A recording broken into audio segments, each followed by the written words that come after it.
Morning, everyone. Thank you so much for joining us today. Welcome to the start of our 15th annual VECAN Community Energy and Climate Action Conference.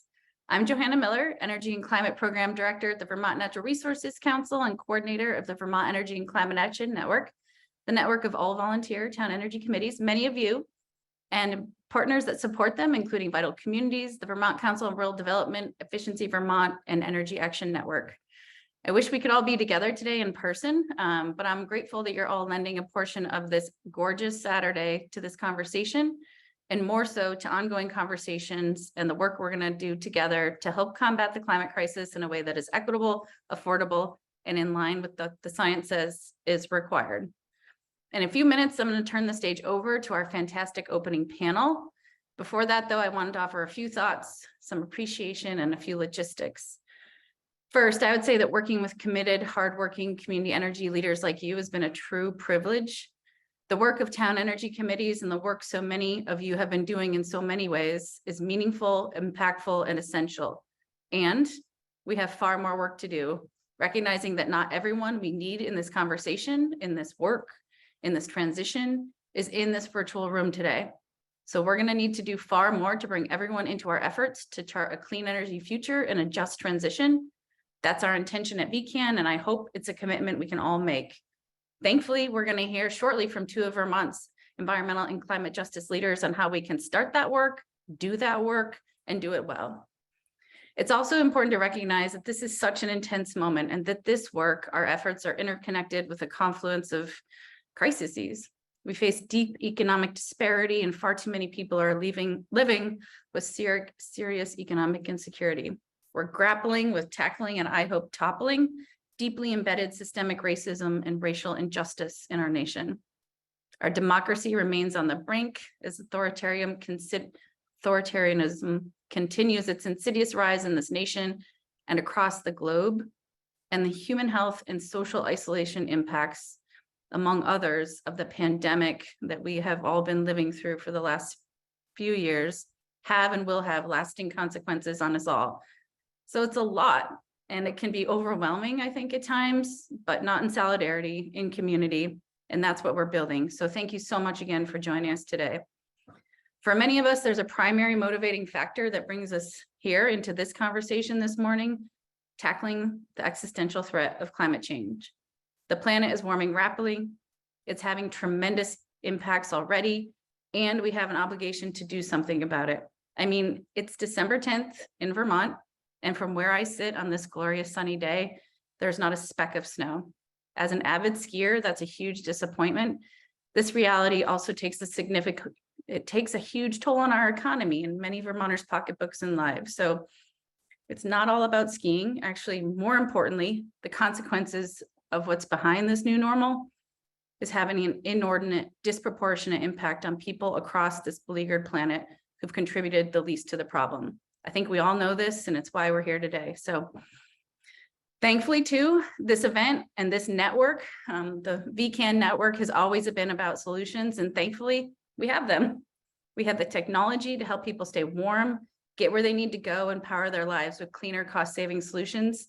And these solutions can save people money, put Vermonters to work in well-paying jobs that we can't export, and they can have huge public health benefits, too. Thankfully, we also have new important overarching frameworks like the Global Warming Solutions Act requiring Vermont to make climate progress. And thankfully, we have a new and much needed framework that will help ensure that we can work together to ensure is supported and succeeds. And that's the environmental justice law that's currently being stood up. And we're going to hear about all of these things this morning. So it's exciting. And yes, I think it can be a bit overwhelming, but it's our work together. So before we dig in today, just a few critical things. First, a huge thank you to our sponsors for helping make this conference and this work possible. There are too many to mention, but please find them on our website, on the PowerPoint throughout the day, and check them out in the resource provider guide you'll receive after the event. We encourage you to lean into them as partners in this essential work. Also, a huge thank you to my fantastic colleague, Greta Hassler, who's helped make this virtual event possible and does so much more. I'm deeply thankful to Greta, to others on my team, and everyone on the VECAN partner team who helped make this day possible. and who do so much important work outside of this event. So I wanted to give you a quick sense of the flow of the next few hours, and I hope you can stick with us for all of it. It's a great program, or we hope so, and we're going to ask you about that later in a survey.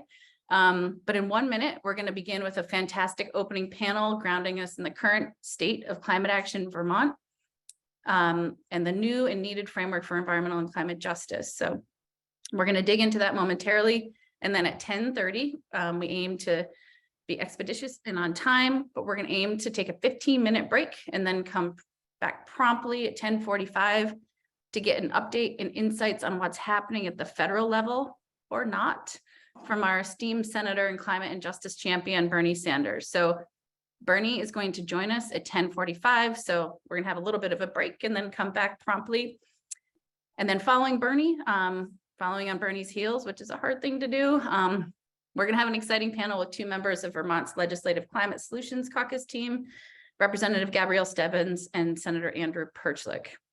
And then importantly, we look forward to wrapping the day in conversation with you all, reflecting on what you've heard. We're going to break into small groups for reflection, gathering of ideas, and we hope fun and new to us Jamboard session where we're going to help to capture your thoughts on what you've heard today and what your hopes are for moving forward. So we've got a jam-packed morning, and it's a lot, but we have a lot of work to do. And gratefully, I'm feeling much gratitude for you all. We have a great network to do it and an opportunity to expand this network as well. So let's dig in. It's going to be my pleasure to introduce our panel this morning. We're going to start first with Jared Duvall of the Energy Action Network, who's going to ground us in where we stand when it comes to meeting our clean energy and climate commitments. We're then going to hear from Jane Lazorchik, the director of the newly established Climate Action Office at the Vermont Agency of Natural Resources Council. Then we'll have the opportunity to hear from Carla Ramundi, the civil rights coordinator of the Vermont Agency of Natural Resources Council.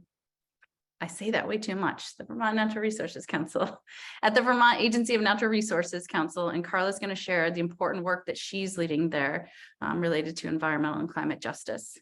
And then we're going to ground ourselves in the core elements of the new environmental justice law with Senator Keisha Ram Hinsdale, the policy's lead sponsor and longtime champion. So we have an amazing panel, and you're going to hear from each of the four panelists. And then after you hear from them, we're going to have time for Q&A. So to that end, please feel free to put any questions that you have that arise for you in the chat or in the Q&A box as they come up.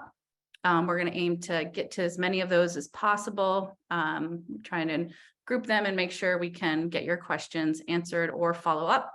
We're going to be sharing the presentations and other resources from our presenters after the conference. So without further ado, it's my pleasure to welcome Jared Duvall, the Executive Director of the Energy Action Network. Jared, ground us in what's happening when it comes to meeting our climate and clean energy commitments. Thanks, Jared. Thank you so much, Joey. I just want to start by saying I'm so glad to be with everybody. I was remembering this morning, my first VECAN conference, I think, was 12 years ago, back in 2010. And over the years, it's just been such an important community to learn with and from, and to figure out how we can make a positive difference for our communities. So I'm just really grateful to be with all of you this morning, and really thankful for all of the work that Joey and Greta and the organizing team put together to be able to bring us all together today. So I'm going to start by sharing my screen. Let me go ahead and do the slideshow. And Joey, if you can just come back on and give me a thumbs up if you can see the slides. Okay, perfect. Thanks. So I want to introduce myself because I have a couple of different roles and I may have to speak in different capacities as we go. So first, I serve as Executive Director of the Energy Action Network, which I think many of you are familiar with, but for those who are not, EAN is really two things. It is one, a nonprofit organization that works to track energy and emissions data and provide research and analysis that can really help ground and frame Vermont's energy and climate conversation about where we stand, what it will take to get where we have committed to go to, and what are some of the potential benefits, some of the challenges of doing that. The Energy Action Network is also a broad and diverse network of member organizations all across Vermont, basically any organization in the state that is committed to meeting Vermont's emissions reduction and renewable energy commitments. And we're really thankful that VECAN and a lot of the members of VECAN are members also of the Energy Action Network and really value all of our partnership and collaboration. I also was appointed to the Vermont Climate Council to provide expertise in energy and data analysis. One of the kind of areas of balance and tension is that Energy Action Network as an organization and as a network does not take positions on public policy. We don't do any lobbying. We are just the facts, please, tracking, analysis, and research. However, the Climate Council was charged with putting together a climate action plan that can meet Vermont's now legally binding emissions reduction requirements. And in that capacity, we all had to vote for a climate action plan that could do the job. And so as a counselor, I do have to take positions on which policies can add up and make a difference, not just in terms of emissions reduction, but in terms of an equitable energy transition as well. And so there will be times in here when I'm speaking on behalf of EAN, and there will be times that I'm speaking as a counselor. I will try to note those, but the shorthand is if I say anything about policy, it is in my capacity as a counselor. One of the things that Energy Action Network does every year is produce an annual progress report for Vermont, collecting and presenting the latest information that we have from federal, state, and local agencies in terms of the data that we have that can inform where we stand and where we're working to get to. So we just a couple of months ago published our latest annual progress report for Vermont. It is at eanvt.org. And I just want to note that any image that you see, any graph that you see in the next 13 slides I'm going to show, all of those and more are available on our website for you to download.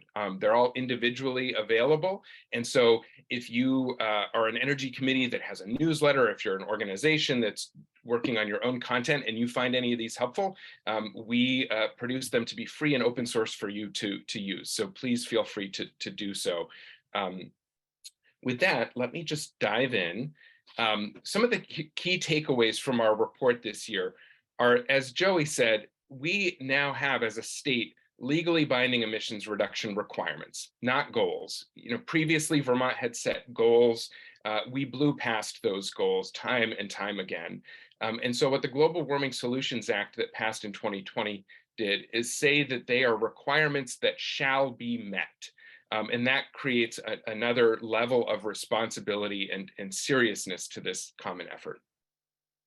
Second, you can look at this in multiple ways, but however you look at it, we are not on track to meet the emissions reduction requirements for 2030. We know that both because if you look at the pathways that the Climate Council had commissioned and that are part of the Climate Action Plan, we are already missing the targets in the 2020, 2021, 2022. We also know that we have not yet passed the most significant policies that were recommended in the Climate Action Plan to give us a chance to meet the requirements. And that's the third point here.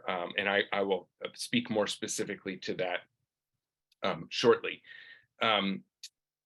Another thing that I think gets lost in the debate or the conversation too much is how much this is not just about meeting a moral responsibility, a scientific imperative, and a legal requirement. It is also about seizing an opportunity to reduce energy cost burdens, especially for lower and middle income Vermonters. And modeling that was done for the Vermont Climate Council shows that if we do everything that is in the Climate Action Plan pathways, the estimated savings and avoided damages by 2050 are over $6.4 billion. And I'm going to get into why that is the case. And then lastly, we have to remember and focus on where our climate pollution comes from. And it comes from a lot of places, but there are two big elephants in the room that they come from, and that we do not yet have comprehensive policies to tackle those emissions.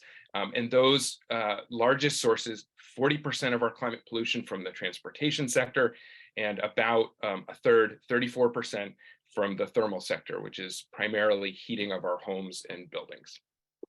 So this graph shows Vermont's historical emissions from 1990 up until 2018, which is the latest official year of data that's been released by the Agency of Natural Resources, which produces Vermont's greenhouse gas emissions inventory. And what you can see is that this is color coded. So the green shows our transportation emissions over time, the orange is the thermal sector, and so forth. You can see that key along the bottom of the graph. And then these green dots here, these three, in 2025, 2030, and 2050, show what emissions level we will need to get to as a state to meet the Global Warming Solutions Act requirements. We're just about now 2 years away from the first one. And then 2030 has a very big focus, because you can see the slope of this curve gets much steeper. And so the amount of work we have to do to meet the 2030 requirement is significantly more than 2025. And so if each sector proportionally reduced its emissions to meet these requirements, you can see what the reductions would be in this kind of like more lightly shaded, muted colors going off to the right out towards 2050. This shows, if you break down our energy sectors, how much energy use is in each sector, how much emissions come from each sector, and how much energy expenditures, or the energy cost burden of total energy spending, how much comes from where. And so the electricity sector is incredibly important. There is more progress that we can and need to make there, but we already have sector-wide policies that, yes, can be improved and yes, can do more, but at least we have strategies and tools to reduce emissions, invest in efficiency, and reduce cost in that sector.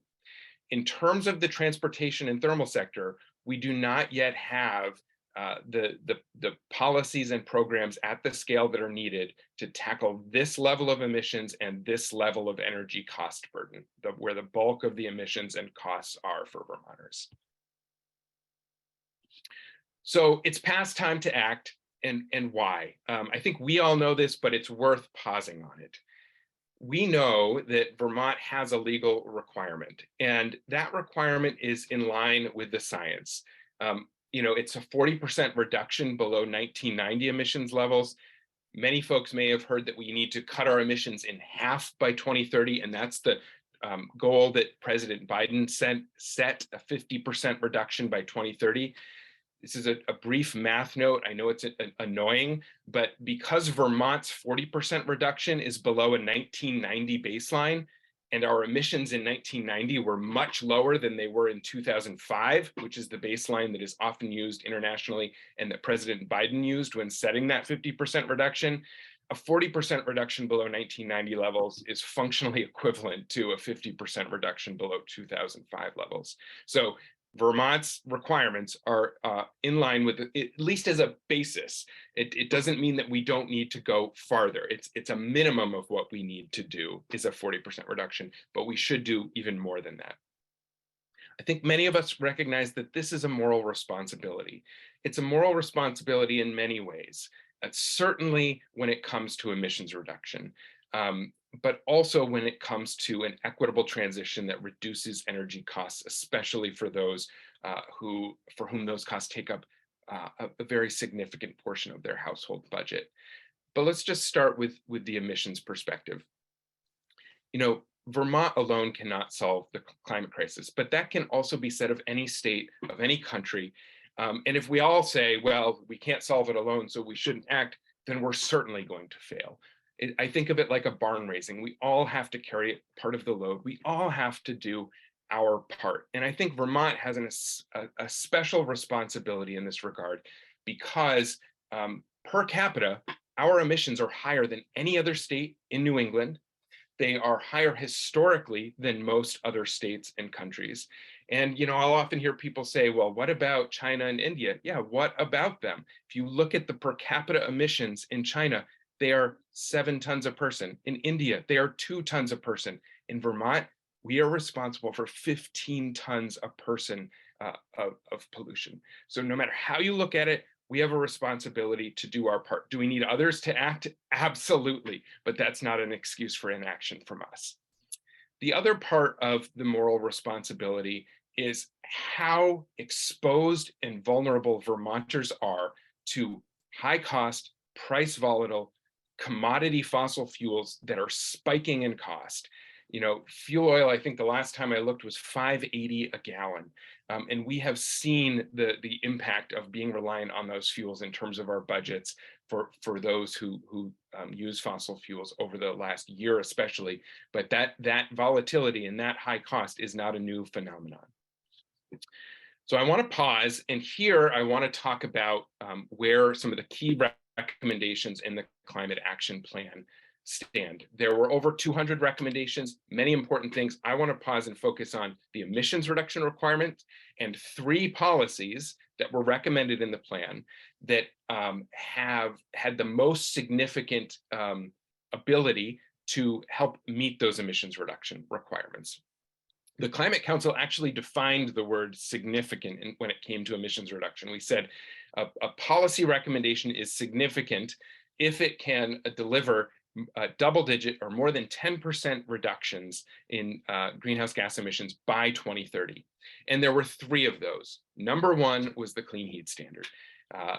That was designed to meet the thermal sector's share of responsibility for reducing emissions, 34% of what we need to do by 2030. The status is that it's not yet adopted. The governor vetoed it last year, and then the bill fell 1 vote short of an override in the House. But I think, as you will hear from others, that is not done. It is still a recommendation, still the number 1 recommendation in terms of emissions reduction and energy cost reduction and affordability. So that conversation will continue, and that is a yellow light, not a red light. Advanced Clean Cars 2 and Advanced Clean Trucks rules. This was a major advancement for the state of Vermont. These new rules, which were just adopted or will be officially adopted on December 16th, they passed the Legislative Committee on Administrative Rules recently. These are going to be responsible for 14% of the emissions reduction that we need to get by 2030. It's going to ensure an ever-increasing supply of electric and zero emissions vehicles to Vermont beginning in 2025. And so that's a major victory. And I just want to pause to celebrate that and thank the amazing team at the Agency of Natural Resources that went through that rulemaking process. We'll hear from Jane shortly, Megan O'Toole, Deirdre Ritzer. There was an incredible team that helped make this really significant progress possible. And then the third policy that was significant in terms of emissions reduction was the Transportation and Climate Initiative program. That is currently stalled. We do not know if it will come back. But if it does, if other states decide to return to that program and conversation, it is a recommendation in the Climate Action Plan that can deliver significant emissions reduction and investments in a more equitable transportation system. So that's the status there. And I just want to pause and kind of wrap up on the economics point, because I think, I mentioned earlier the over $6 billion in potential savings and avoided damages and costs as a result of a lot of these strategies that can reduce emissions. And I think there's this old, historical, outdated, inaccurate narrative about kind of environment versus the economy. And what we see here instead is that most of the strategies that we're trying to advance are things that will not just reduce emissions, but significantly reduce costs for Vermonters, helping us get off these roller coaster costs for things like gasoline and diesel, and on lower cost and much more price stable options like electricity, especially when we have EV specific rates. As you can see, these green dots from Green Mountain Power and Burlington Electric, the equivalent cost of driving an electric vehicle being, around $1 or less a gallon compared to gasoline and diesel prices that have been really high. It's the same story on the heating cost side. The highest cost and most price volatile options tend to be kerosene, fuel oil, propane. Fuel oil is in the purple, the kerosene is in the pink, propane is in the gray, whereas the efficient use of electricity via heat pumps or advanced wood heat, those are all the flat lines on the bottom that are lower cost and less price volatile. So if we can get off that roller coaster and help Vermonters move down here, that doesn't just help meet our legal and moral climate requirements, it also helps household budgets. I just want to give a couple of quick examples that show what this means in a practical perspective. Let's take two comparable vehicles, a Nissan Altima and a Nissan Leaf. Before incentives, the Leaf does cost more upfront than the Altima. After incentives, it costs less. That's the blue bar. But you also have to factor in not just the upfront purchase price of a vehicle or lease price, and of course, most Vermonters buy used vehicles, and we need more used vehicle options, but let's just stick with this example for a minute. The cost of fuel for 12 years for a Nissan Altima is represented here in this orange.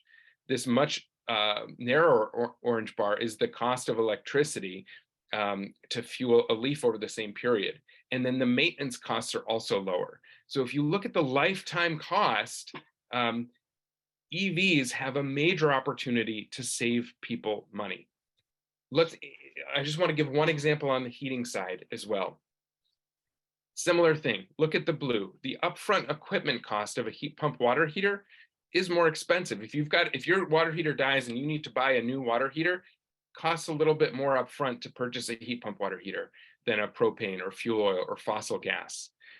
But the lifetime fuel cost is much, much smaller. So much so that over 12 years, the projections based on the data that we had from EIA and other in the Public Service Department, you would pay twice as much to have a propane water heater as a heat pump water heater.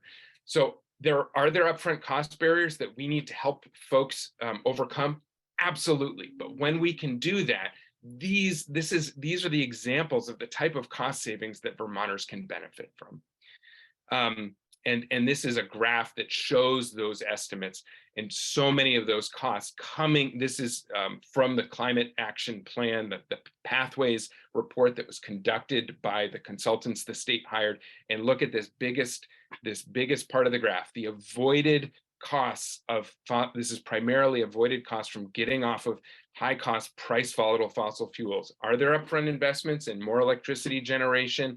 And weatherization, and in moving to some different equipment that heats and drives cleaner? Yes, but it more than pays for itself in avoided fossil fuel costs and avoided damages to the climate in our communities. And the last thing I will say is that this is not just about consumers, it's about the strength of the Vermont economy. Because right now, when Vermonters spend money on fossil fuel, on average, this is a 100% imported global commodity, oftentimes from places across the world that are no friends to democracy or human rights, whether Russia or Saudi Arabia. 75 cents of every dollar is draining right outside of our economy. In contrast, all of these emissions reducing, cost saving options that we are pointing to are ones that flip that equation on its head. Weatherization, the vast majority of that money goes into the pockets of local contractors. When we purchase electricity, most of that money goes to local line workers and people doing tree trimming and people doing the operations at our electric utilities. So this is also a major opportunity to strengthen and make more resilient the Vermont economy by keeping more of our dollars local. With that, look forward to your questions. And if you have questions about anything that I covered there, that's my email address. And if anybody has upcoming events where you want printed copies of our report as a resource, If you can give us some advance notice, we'll be happy to mail them to you for free so you can use them. Thanks. Excellent. Thank you so much, Jared. And really appreciate that context. And Jane, you're going to share with us the work underway at the Agency of Natural Resources to seize the economic opportunities that Jared articulated, do what we can on climate. So welcome, Jane, the director of the new Climate Action Office. Thanks, Jane. Thanks so much, Joey, and everyone for being here today. I don't feel like I have the breadth of like 12 years of speaking in front of you, but what I can say is in my short time of working within this community over the last 2 years, I feel like I've been welcomed in, and it's been such a privilege to get to know all of you and learn from all of you. And so what I want to build on today, after hearing from Jared, really key about our emissions reductions requirements and the work that we're doing in that space, I want to build out and speak to the full picture and breadth of work that is needed across climate action if we are to be successful in meeting the full requirements and objectives of the Global Warming Solutions Act, which, as we all know, are much more than emissions reductions. It's about equitable transition. It's about building resilience in our communities and our natural and working lands. And it's about key investments in being adapted to solutions. So we're in a real period of transition. And I want to sort of speak to the systems and processes that we're putting in place, and then highlight some of the key successes and build on what Jared spoke to over the last year, and put forward what state government is working on as priorities in the coming year, 2023. And hopefully I'll be able to transition and speak to the work of community engagement and its importance to introduce my colleague Carla within the Agency of Natural Resources. Because the Office of Climate Action is building off of the successful work of the Vermont Climate Council over the last year, as well as working in tandem with the really important environmental justice law and standing up the Office of Environmental Justice within the Secretary's office.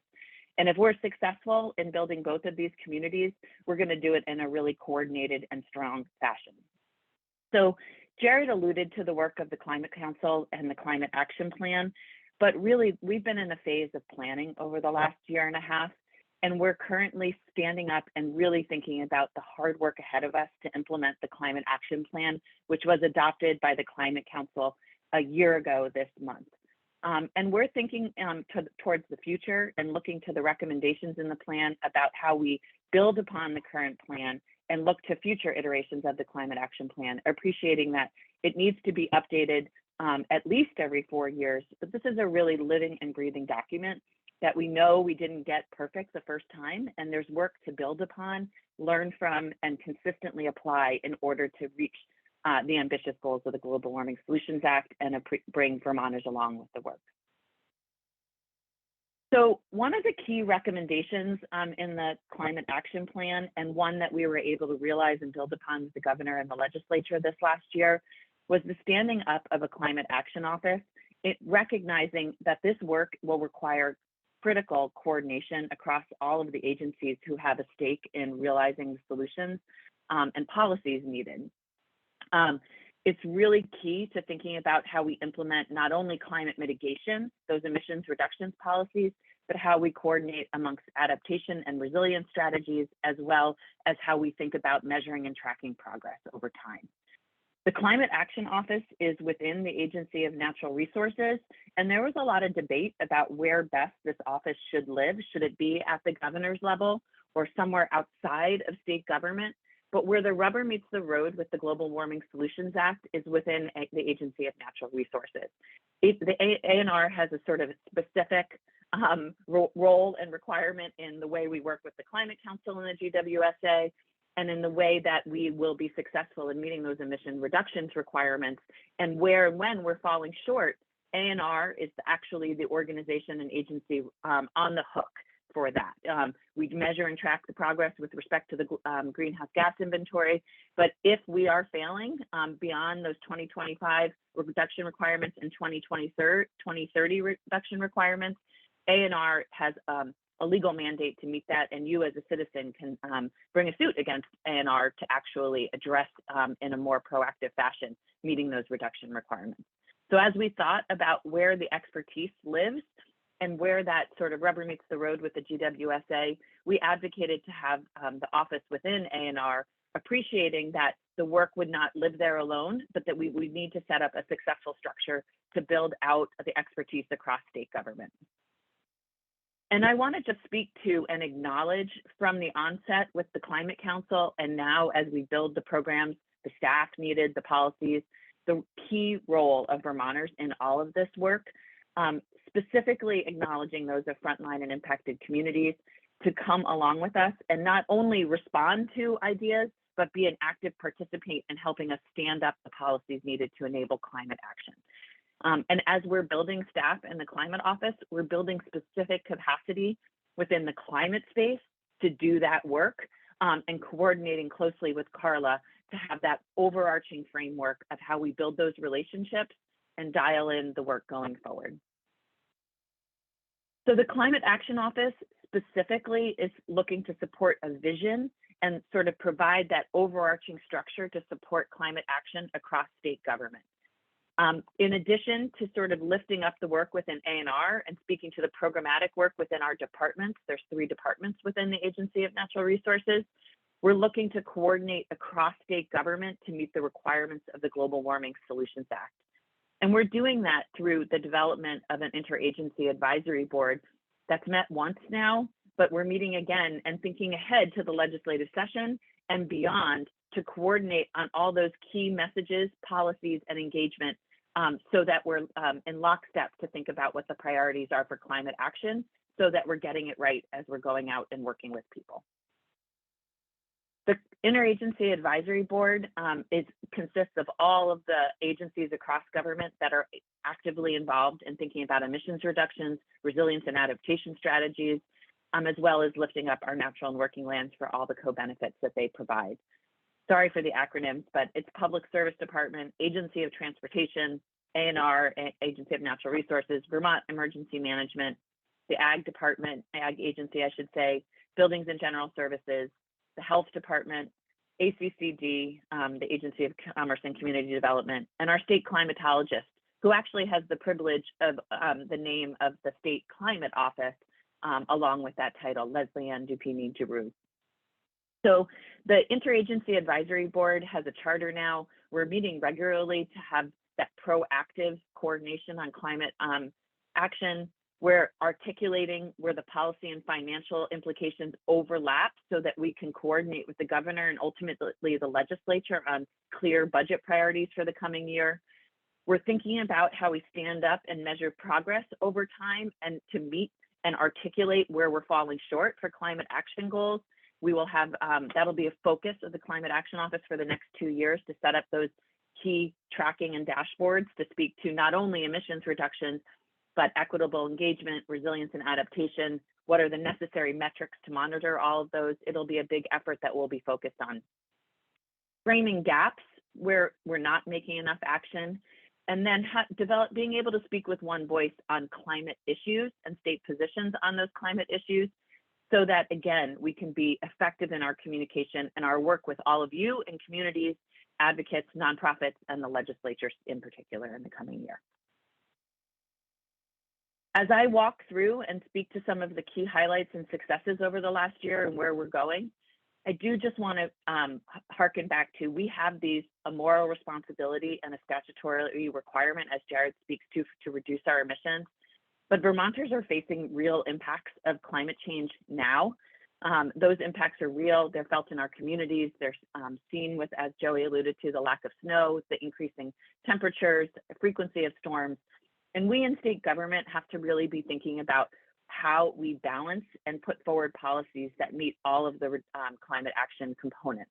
So we have to be thinking effectively about the most cost-effective solutions and responding to our constituents. So again, these will be a little text heavy, but I am excited about being able to follow up with you all and share these slides through Joey. And of course, happy to answer more detailed questions. But I just want to walk through the 5 key areas in the Climate Action Office and speak specifically to some of the successes more broadly, some of the key struggles, and some of our priorities that we see in state government. So I won't harp too long on our rule package, but as Jared spoke to this, This was a really big undertaking. Vermont has the ability as a state with what's called a 177 state within the Clean Air Act to adopt California standards for our clean car rules rather than federal emission requirements. And as such, a suite of rules that built upon decades of policy in Vermont following suit with California. These are largely not new. Advanced Clean Trucks is the only new rule. The other three build upon years of following California. We were able to set up a suite of rules that push the market to deliver more electric vehicles, ultimately resulting in the phase out of internal combustion engine vehicles in our light duty fleet. So the majority of the vehicles we as Vermonters drive by 2035. That same reduction, or I should say that same increase doesn't get to 100% for medium and heavy duty vehicles. The technology is not there yet. But we're hopeful that through rules like this and through a consistent application, the number of states that are putting forward these rules and following California represent 40% of the vehicle market share. We're sending a clear market signal to manufacturers that we want to adopt cleaner and put more cleaner vehicles on the road, and that will follow with more used vehicle choices for Vermonters and more options as well. A major struggle for mitigation that we see in state government is a coordinated vision across all the sectors. We were thinking when we put forward the climate action plan of policies sector by sector, and that was really in response to Vermont's commitment for a while to consider joining TCIP for the transportation sector. But as TCIP is no longer viable, or like we like to say, it's on the shelf for now, we would like to think about a coordinated approach about how we meet our emissions reductions requirement across economy-wide, thinking that we want to break down the silos and figure out the most cost-effective way to meet our emissions reductions requirements. And that vision has been lacking right now in state government. And we're hopeful that in partnership with all of you, with partnership with the council, that we'll be able to stand up and work towards that. Specifically to do that, we're looking at how we set up emissions reporting programs this year to have better data to analyze the policies specifically for Vermont. And we're putting forward a proposal to have that data across all fuels. Currently, we do not have access. That was part of the clean heat standard to set that up for the buildings and thermal, to have that data, to know who the regulated entities, parties would even be. But that's something any good policy needs, and we need to collect that data for a few years to really understand what the best policy is and how to do that fair and equitably. And we currently are analyzing that specifically, the policy options for transportation through what's called the carbon reduction strategy that will be complete in the coming 6 months or so for transportation. And we're also advancing a buildings and thermal study to ensure that the clean heat standard try to answer the questions that the governor put forward in his veto and compare it to other policies to really understand if it is the most cost-effective policy. And that is all work that is happening in state government in concert with the Climate Council, and something that we hope can build upon in the coming year to have a comprehensive approach for our emissions reductions policies needed. So again, thinking about change and climate change action, we have to go further and start to think about the big picture with respect to appreciating the need to think about how we lift up current effective programs and policies to build resilience in our communities and adapt where necessary. So there were requirements in the Global Warming Solutions Act that were not completed in the short time frame of standing up the first climate action plan. And some of those requirements are looking at the Agency of Natural Resources is carrying forward into the new years to stand up and communicate outward to municipalities on the potential for all of them to be applicable. And so a climate toolkit is one that was required in the Global Warming Solutions Act to think about not only how we assemble all the tools for municipalities to access to build resilience and adaptation, as well as take advantage of mitigation strategies and programs, but how we build capacity to actually deploy that. We ask an inordinate amount of our municipalities, our volunteer boards.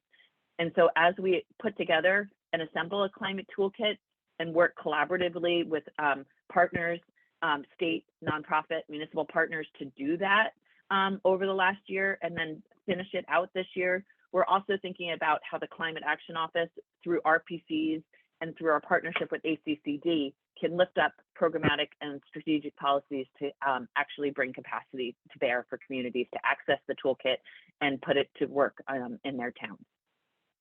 We struggle in this space for resilience and adaptation around not having metrics to measure our success the same way we have quantifiable targets for emissions reductions. And that's going to be a key component of the measuring and tracking progress tool, so that we can hold ourselves accountable to be lifting up the actions needed to build resilience going forward, and have it something to measure ourselves against. That will be work led through state government over the next year, and something that we hope to finish and fold into our measuring and tracking progress tool. Finally, the Municipal Vulnerability Index tool is something else that's working in parallel with the climate toolkit, and we're about to embark on a contractual relationship with a consultant to lift that up. And that tool will ultimately support individuals and communities in assessing their preparedness for and resilience to the impacts of climate change. That's something that we're also coordinating closely with RPCs, as they'll be key to to deploying that tool and using it in grant writing and access to funding. And finally, in this space, Jared alluded to the cost abatement curve that we did for the pathways for mitigation, that understood that if we invested in all of those pathways, that it would yield significant economic benefit. We know that that same thing is true for investing in resilience, sort of avoided costs and damages from future storms, droughts, beyond. And we want to do that same kind of analysis so we can make effective comparisons and investing in resilience programs that we can to emissions reduction. Natural and working lands, we've seen key successes over the last year in having our first, in the last 2 years, in having our first ever carbon budget developed for the state, thinking about actually how we measure and track the sequestration capabilities and carbon storage of our natural and working lands. That's something that we think a lot about as we get further out with our net zero requirement for 2050. But that's something that we know investing in that now and lifting up the sequestration and storage abilities of our natural and working lands is key for long-term climate resilience and investments, and as well as all the co-benefits of clean water and access and more. So that's really exciting and something that we hope to replicate and fold into our greenhouse gas inventory to have a fuller picture of all the work that we're doing in this space going forward. We have work to do in our greenhouse gas inventory around the agricultural sector. We know and appreciate that ag lands have a role to play in cutting emissions, but we also see them as one of our greatest assets in investing in climate resilient strategies. And we want to make sure that we can accurately measure and account for those co-benefits in our greenhouse gas inventory. And so we're analyzing and looking at tools this coming year to accurately reflect those emissions in that sector. And we've also joined on with Maine and Massachusetts to think regionally about what a net zero framework looks like across both natural and working lands, so our forests and ag lands, to lift up the strategies and actions needed to meet that the net zero requirements that we have in our GWSA and those states have on the books too. So that regional partnership will be critical. And I will say that for folks here on the call today, this is a key area that we'll be hiring for. Actually, in the Climate Action Office, we have a new position for Natural and Working Lands Coordinator that we look to post in the next week or two. So excited to build capacity in this space. Just 2 more slides, and then I'll pass it off to Carla. So I just want to say that data is critical for all of these, for us to be able to communicate with Vermonters the good work that we're doing and to ensure that we're acting in the most effective places. So we'll be standing up a measuring and tracking progress tool in the coming year, thinking about the metrics needed and really focused on this first phase of developing that tool on deep engagement with Vermonters and our stakeholders in this space, so we don't recreate the wheel and rather build upon data collection that's out there, build upon a message that Vermonters want to learn about and hear. And that first phase of that RFP work is really a deep commitment to community engagement in this space, as well as analyzing the literature to understand what the metrics can and should be for the different areas we want to track. There's continued work in the greenhouse gas inventory space, as I alluded to, for the agricultural sector, but also beyond that for our natural and working lands, and thinking about sort of the gross emissions ledger versus the net emissions ledger, and how we accurately reflect that in our greenhouse gas inventory, and have a consistent date that the consistent date that the greenhouse gas inventory comes out annually, so that as you all are holding us accountable to meeting our emissions reductions requirements, we have a predictable schedule that we're producing and putting that data out, and a consistent and public process for the methodology that we're using to track our emissions. That's something that we're working on closely, and we'll be engaging with the Vermont Climate Council on the methodology process specifically.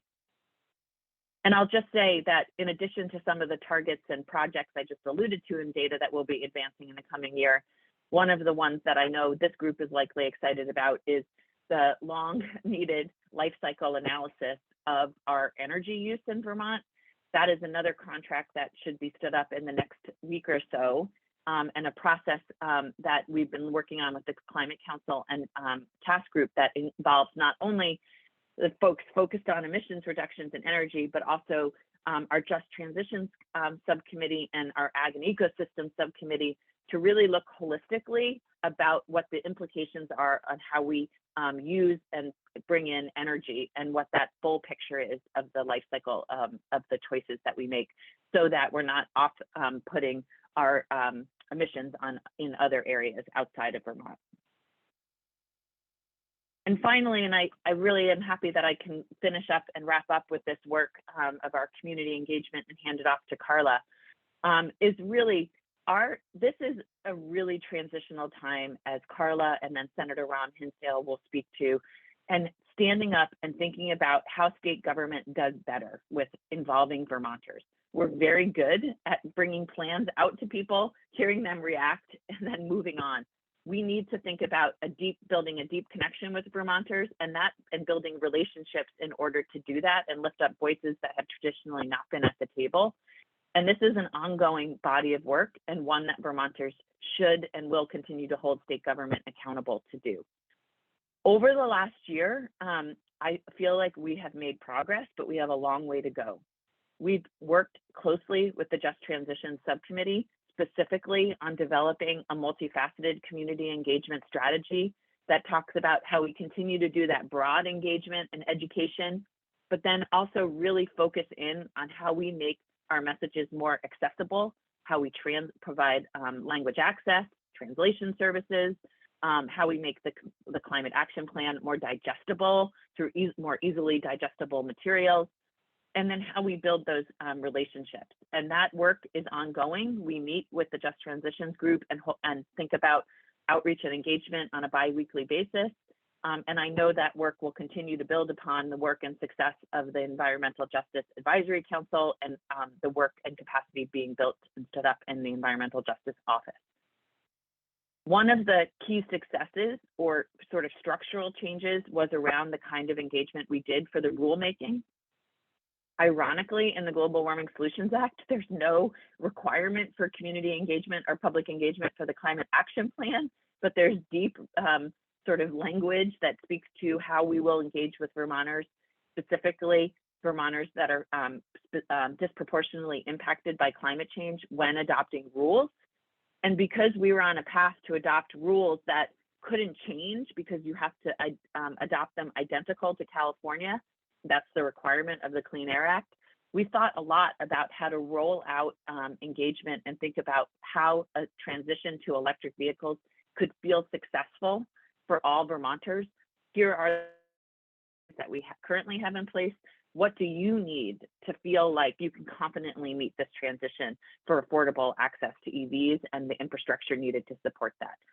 It was really positive. We received over 300 comments on the rules and through those public meetings across the state. And it's something that we will continue to learn on, reflect on, and think about how we further advance engagement like that.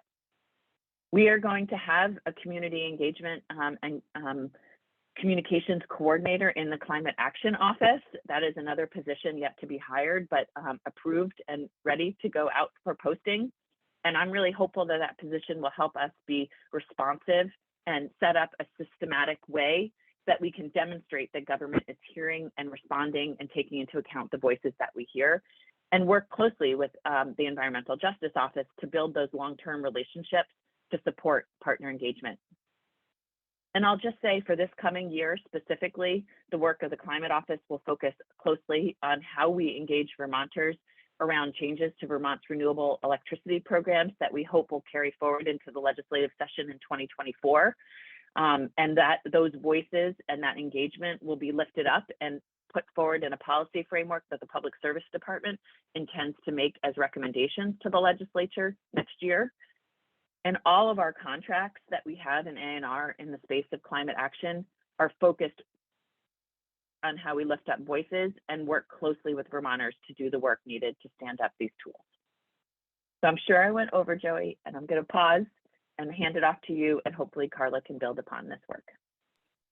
Thank you, Jane. Yes, we are definitely over because there's so much important content, but I am very eager to hear from Carla Ramundi, the Civil Rights Coordinator at the Agency of Natural Resources. Jane spoke a little bit about that important partnership there. So very grateful to have Carla's time and expertise here today. And I'm going to just ask folks to, as I noted in the chat, take some time, take the breaks you need. We're going to go all the way up to 10:45 with this conversation and make sure that we give it the time it really warrants and dig into all this and ideally get to some important Q&A. So take it away, Carla, with many thanks. I'm wondering whether folks can see my screen. Yes, if you want to make it into a full, we can see sort of all of the. Yes. And we'd love to see your lovely face too, if that's possible. Yes. Ah, there you are. Yeah, if you start slideshow, we should be able to roll. And yes, perfect. I will do that as soon as awesome. Thanks, Carla. Thank you. And we have until 10:45 when the good senator is going to beam in. So again, while Carla's getting set up, people take their breaks and we will roll into all this fantastic and critical content. Thanks, Carla. And is it working? It is working. I just can't find the slideshow button. If you go to view a slideshow, I think, and you go to view from start at the top of your screen. Oh, Let's see. There. Slide. from beginning. There you go. Perfect. Awesome. Okay. Well, thank you very much for the assistance. I appreciate it greatly. Okay, well, good morning, everyone. Thank you very much, first of all, to the organizers for having me. My name is Carla Raimundi, and I use she, her pronouns. I am the Director of Environmental Justice and Civil Rights for the Agency of Natural Resources. I joined the agency recently. Well, it feels like an eternity, but I joined the agency a year and 4 or 5 months ago. And since I joined the agency, and thank you very much, Jane, for your last comments regarding community engagement, because a big focus of what the agency has been working on is laying the foundation for that community engagement. So the structure of the presentation will be first discussing Act 154, some of the requirements, definitions, and the policy and responsibilities for the Agency of Natural Resources. And then we're gonna be talking about what the agency has been doing in preparation to implement Act 154 and to really engage with community members in a meaningful way. So this is the overview of Act 154. Act 154 was adopted July 1st of 2022. It contains an incredible background section on the facts that support the enactment of the bill. I encourage everyone to take a look at it. Then it has a statement of purpose, some definitions that we're gonna be going over really briefly just to set the foundation for our conversation later on. It states also the Vermont environmental justice policy and several areas of implementation for the agencies that are covered under the Act. The purpose of Act 154 is to identify, reduce, I lost my screen, to identify, reduce, and eliminate environmental health disparities to improve the health and well-being of all Vermont residents. This statement of purpose really echoes the Agency of Natural Resources mission as well. Important definitions to keep in mind when we talk about implementation of Act 154 is the definition that's included in the bill, which is broader than that of our federal partners. And it includes all individuals, the statement that all individuals are afforded equitable access to and distribution of environmental benefits. So this is really important when we think about implementation of Act 154, because it is required under the bill not to track not only cumulative burdens or negative environmental impacts on environmental justice focused populations, but also track expenditures of benefits and ensure, of course, an equitable distribution. The definition of environmental justice focused population means any census block group in which the annual median household income is not more than 80% of the state median household income.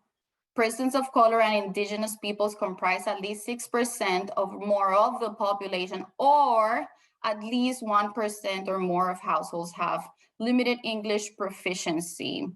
And this concept of limited English proficiency is a term of art that means a household that does not have a member 14 years or older who speaks English well or very well.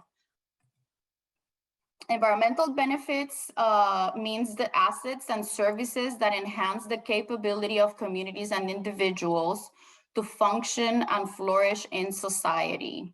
And as I mentioned before, the bill requires a tracking of expenditures that yield environmental benefits.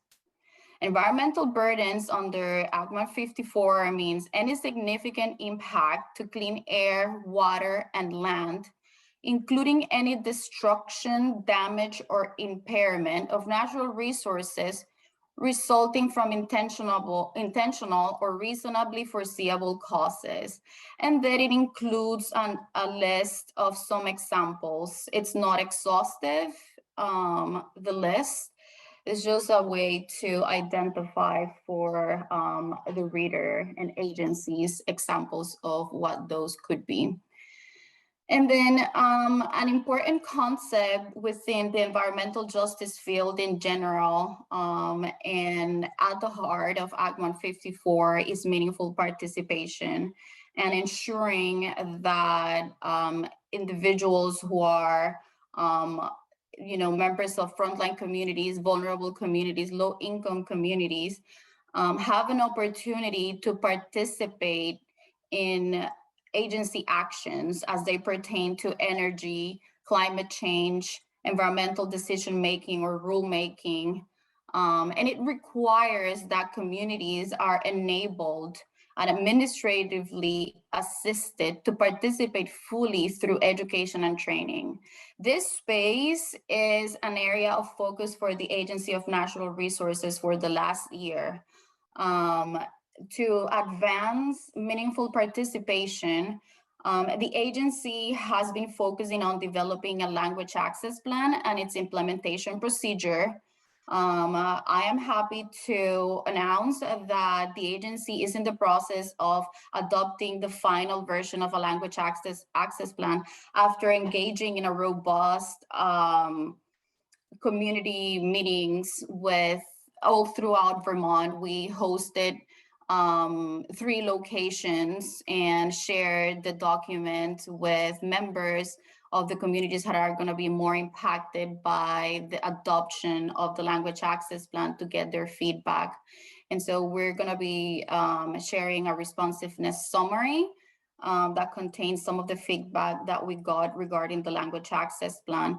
But this language access plan really is the document that will guide the agency to ensure that individuals with limited English proficiency and individuals who speak another language other than English or different communication modes participate actively and meaningfully in the work of the agency. And so a cornerstone of the EJ bill is the Vermont EJ state, the state policy of Vermont that's included in the bill.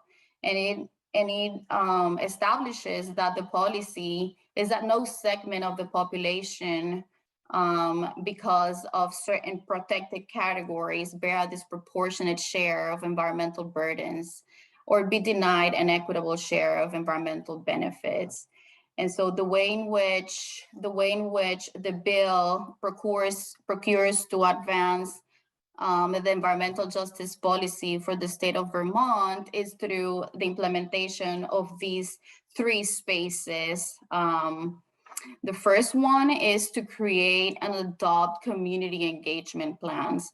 And foundational to this work is the creation and adoption of language access plans so that the agencies that are covered by this bill can engage in a meaningful way with all members of the communities.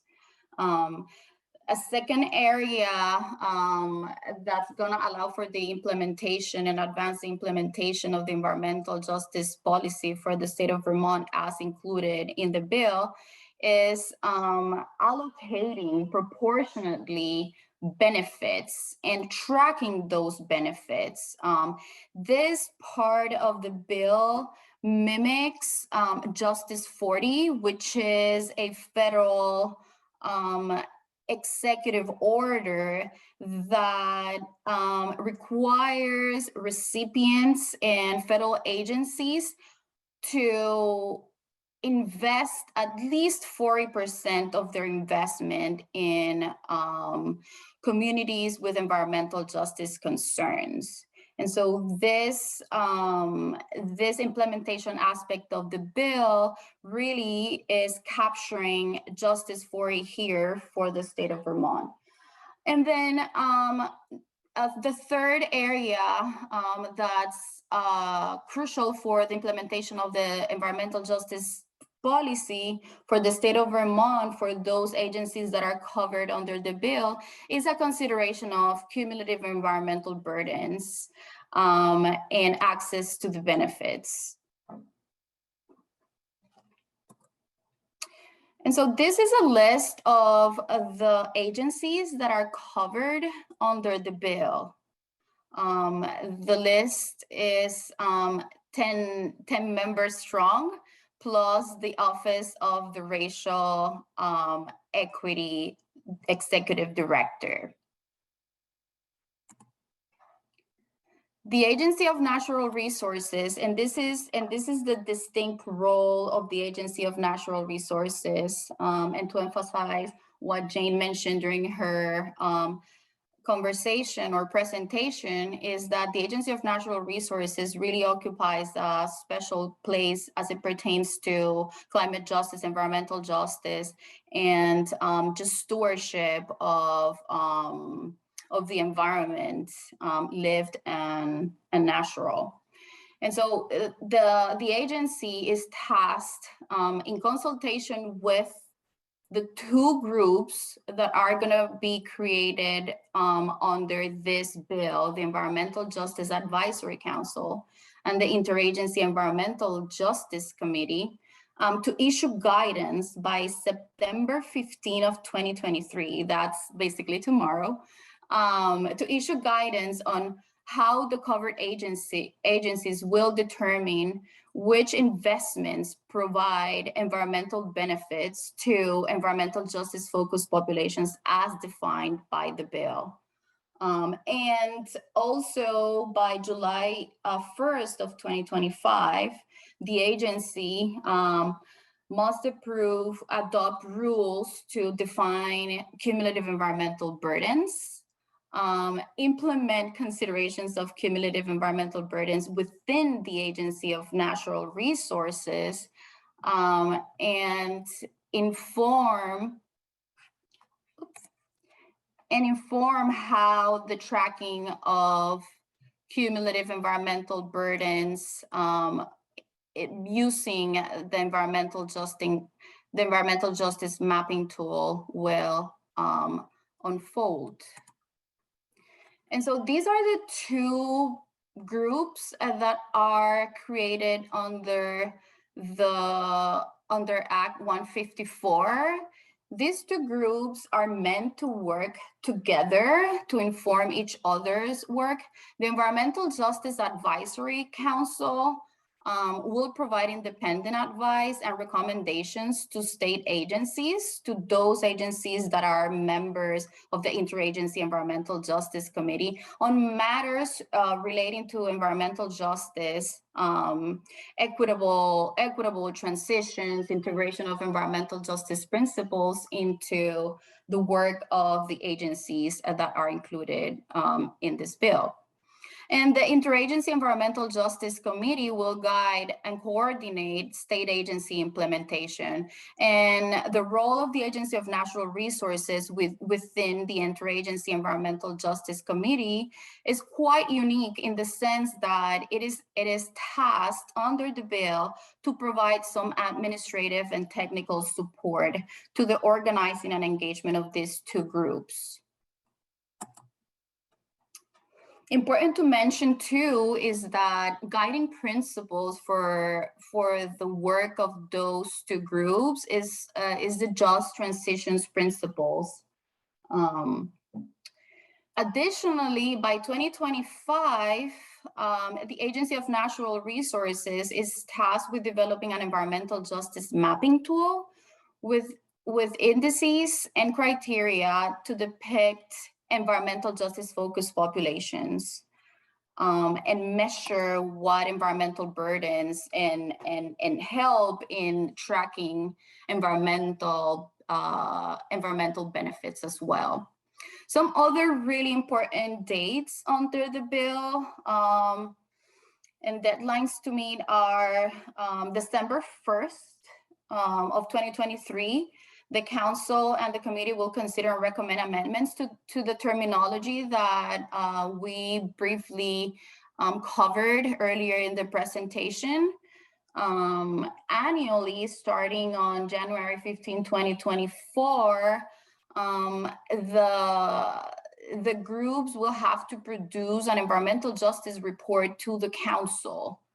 And so in 2024, we have to review the past 3 years of spending and generate baseline spending reports consistent with the guidance that the Agency of Natural Resources, in consultation with the two groups created by the bill, are going to put forth regarding tracking benefits. And so these are 3 more of those important dates. 2024, July, it's expected that the covered agencies will start investing proportionately funding to EJ-focused populations to meet the goals of the bill. And by July 1 of 2025, all of the agencies will have to have adopted community engagement plans. So after briefly discussing the structure of the EJ bill and the responsibilities of the Agency of Natural Resources with regards to the implementation of the environmental justice bill, the agency has been, as I said, as I mentioned at the beginning of my time here, we've been focusing on getting ready documents that are integral for the implementation of this bill. Like I mentioned, since it is at the heart of the bill to engage meaningfully with underserved communities, communities at the front line. Language access was really a priority for the agency. Additionally, the agency is working on identifying a steering committee to guide implementation of Act 154 and support the work of the Environmental Justice and the Civil Rights Unit, which we are in the process of standing within the Office of the Secretary. Really important is to highlight the collaboration between the Climate Action Office and the Office of Environmental Justice and Civil Rights Unit through the coordination of the work of a climate justice outreach that will be staffed under the Office of Climate Action, as Jane mentioned. So we are trying to be within the agency, we're really trying to be intentional about the way in which we engage and tap into the communities that are at the heart of this bill. So direct collaboration between the Climate Action Office and the Unit of Environmental Justice as Civil Rights, it's a priority for the agency. And so in the next few months, we will be identifying a process and a structure to allow for that direct collaboration and coordination of engagement and outreach opportunities so that we are not tapping indiscriminately to the same communities over and over.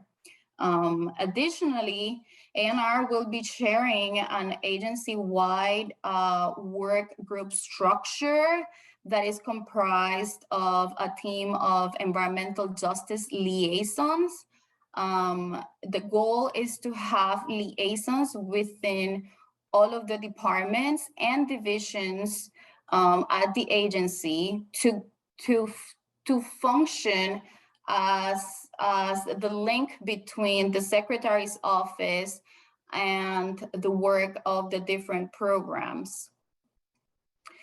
And then very excitingly, as I shared with you earlier, the agency has to work on creating a mapping tool that will help advance implementation of the environmental justice bill and include environmental justice considerations into the work of the agencies through the creation of this mapping tool. But in advance of the beginning of the implementation and consultation, DC created a visual, well, it's in the process of creating a visual of what the definition of environmental justice population under the Act looks like, just to provide a sense of the landscape as it pertains to environmental justice populations and their geographical location. The goal is that this tool will be finalized by January 2023, and it's meant to serve as a visual of what the definition of environmental justice focused population looks like currently in Vermont. And so these are contacts within the agency. Feel free to reach out to me directly should you have any questions about the work of the agency, the work of the interagency committees. important and something that I really would like to have an opportunity to share, perhaps, Joanna, is the positions. We're going to be hiring 2 environmental justice coordinators, and the positions are live. They will be posted until December 18. So there's still opportunity to apply to become an environmental justice coordinator to support the work of the agency in implementing Act 154. And so with that, I conclude my presentation, and I really look forward to engaging more meaningfully with not only Vermonters at the front line, but also with sister agencies as we start thinking through the goals in the next new year to implement this important bill. Thank you. Thank you, Carla. Thank you so much for that really important overview, and more so for your really important work. We are happy to promote those positions and share any other information that you have. It's really essential and it's really needed. And I'm very much looking forward to hearing from Senator Keisha Hinsdale, who has been a long time and really pivotal champion for this work. It is finally happening. And Keisha, please ground us in what this all means and the stories that you're going to share and how we can support through our work at the community level. So thank you so much for your time, Carla. And Keisha, please take it away, Senator Hinsdale. Thank you, Joey. And it is a privilege to follow Carla. It's a dream come true after working on this bill for 17 years that we have a full-time ANR environmental justice director. I hope my screen looks visible in the right shape and form for folks. And I just had a feeling. It looks great. Oh, good. Being fourth, you'd have looked at a lot of words and we'd be over time and you'd still be wondering, what does this mean for me and my local community? So, just trying to give you a visual cleanse and sort of a mental reframing. This is actually where I was I just got home earlier this week outside of Lahore, Pakistan. So why am I showing you this? My great-great-grandfather, Sir Gangaram, was the chief engineer and architect of the very large city of Lahore. And outside of Lahore, he built a hydropower station, the first one in Asia, 100 years ago. It didn't flood or dam any of the area around it. It relies on a 10-foot drop in the water and does not impede the flow of the water past the hydropower station. And it's still operating 100 years later and powering 27 villages.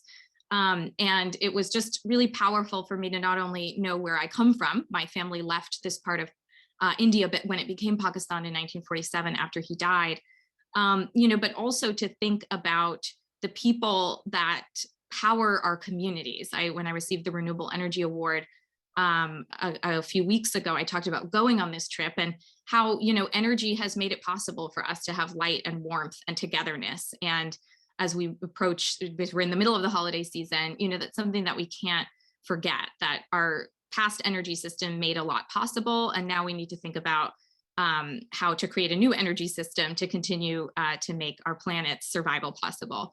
I also included a picture on the right where you'll see a man in all white. And, this power station's been operating for 100 years since my great-great-grandfather built it. That doesn't just happen because he was an ingenious man.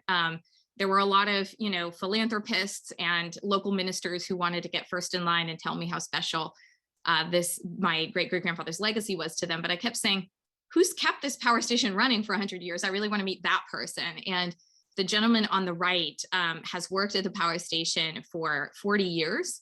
And his father worked there before him, and his grandson works there. And if you can imagine, I should have had a picture inside, the parts are no longer replaceable. You have to fix them or this place will stop running. And, so there's so many people who make our energy systems work and who take pride in making sure that people in their community, have access to, in this case, a particularly clean energy.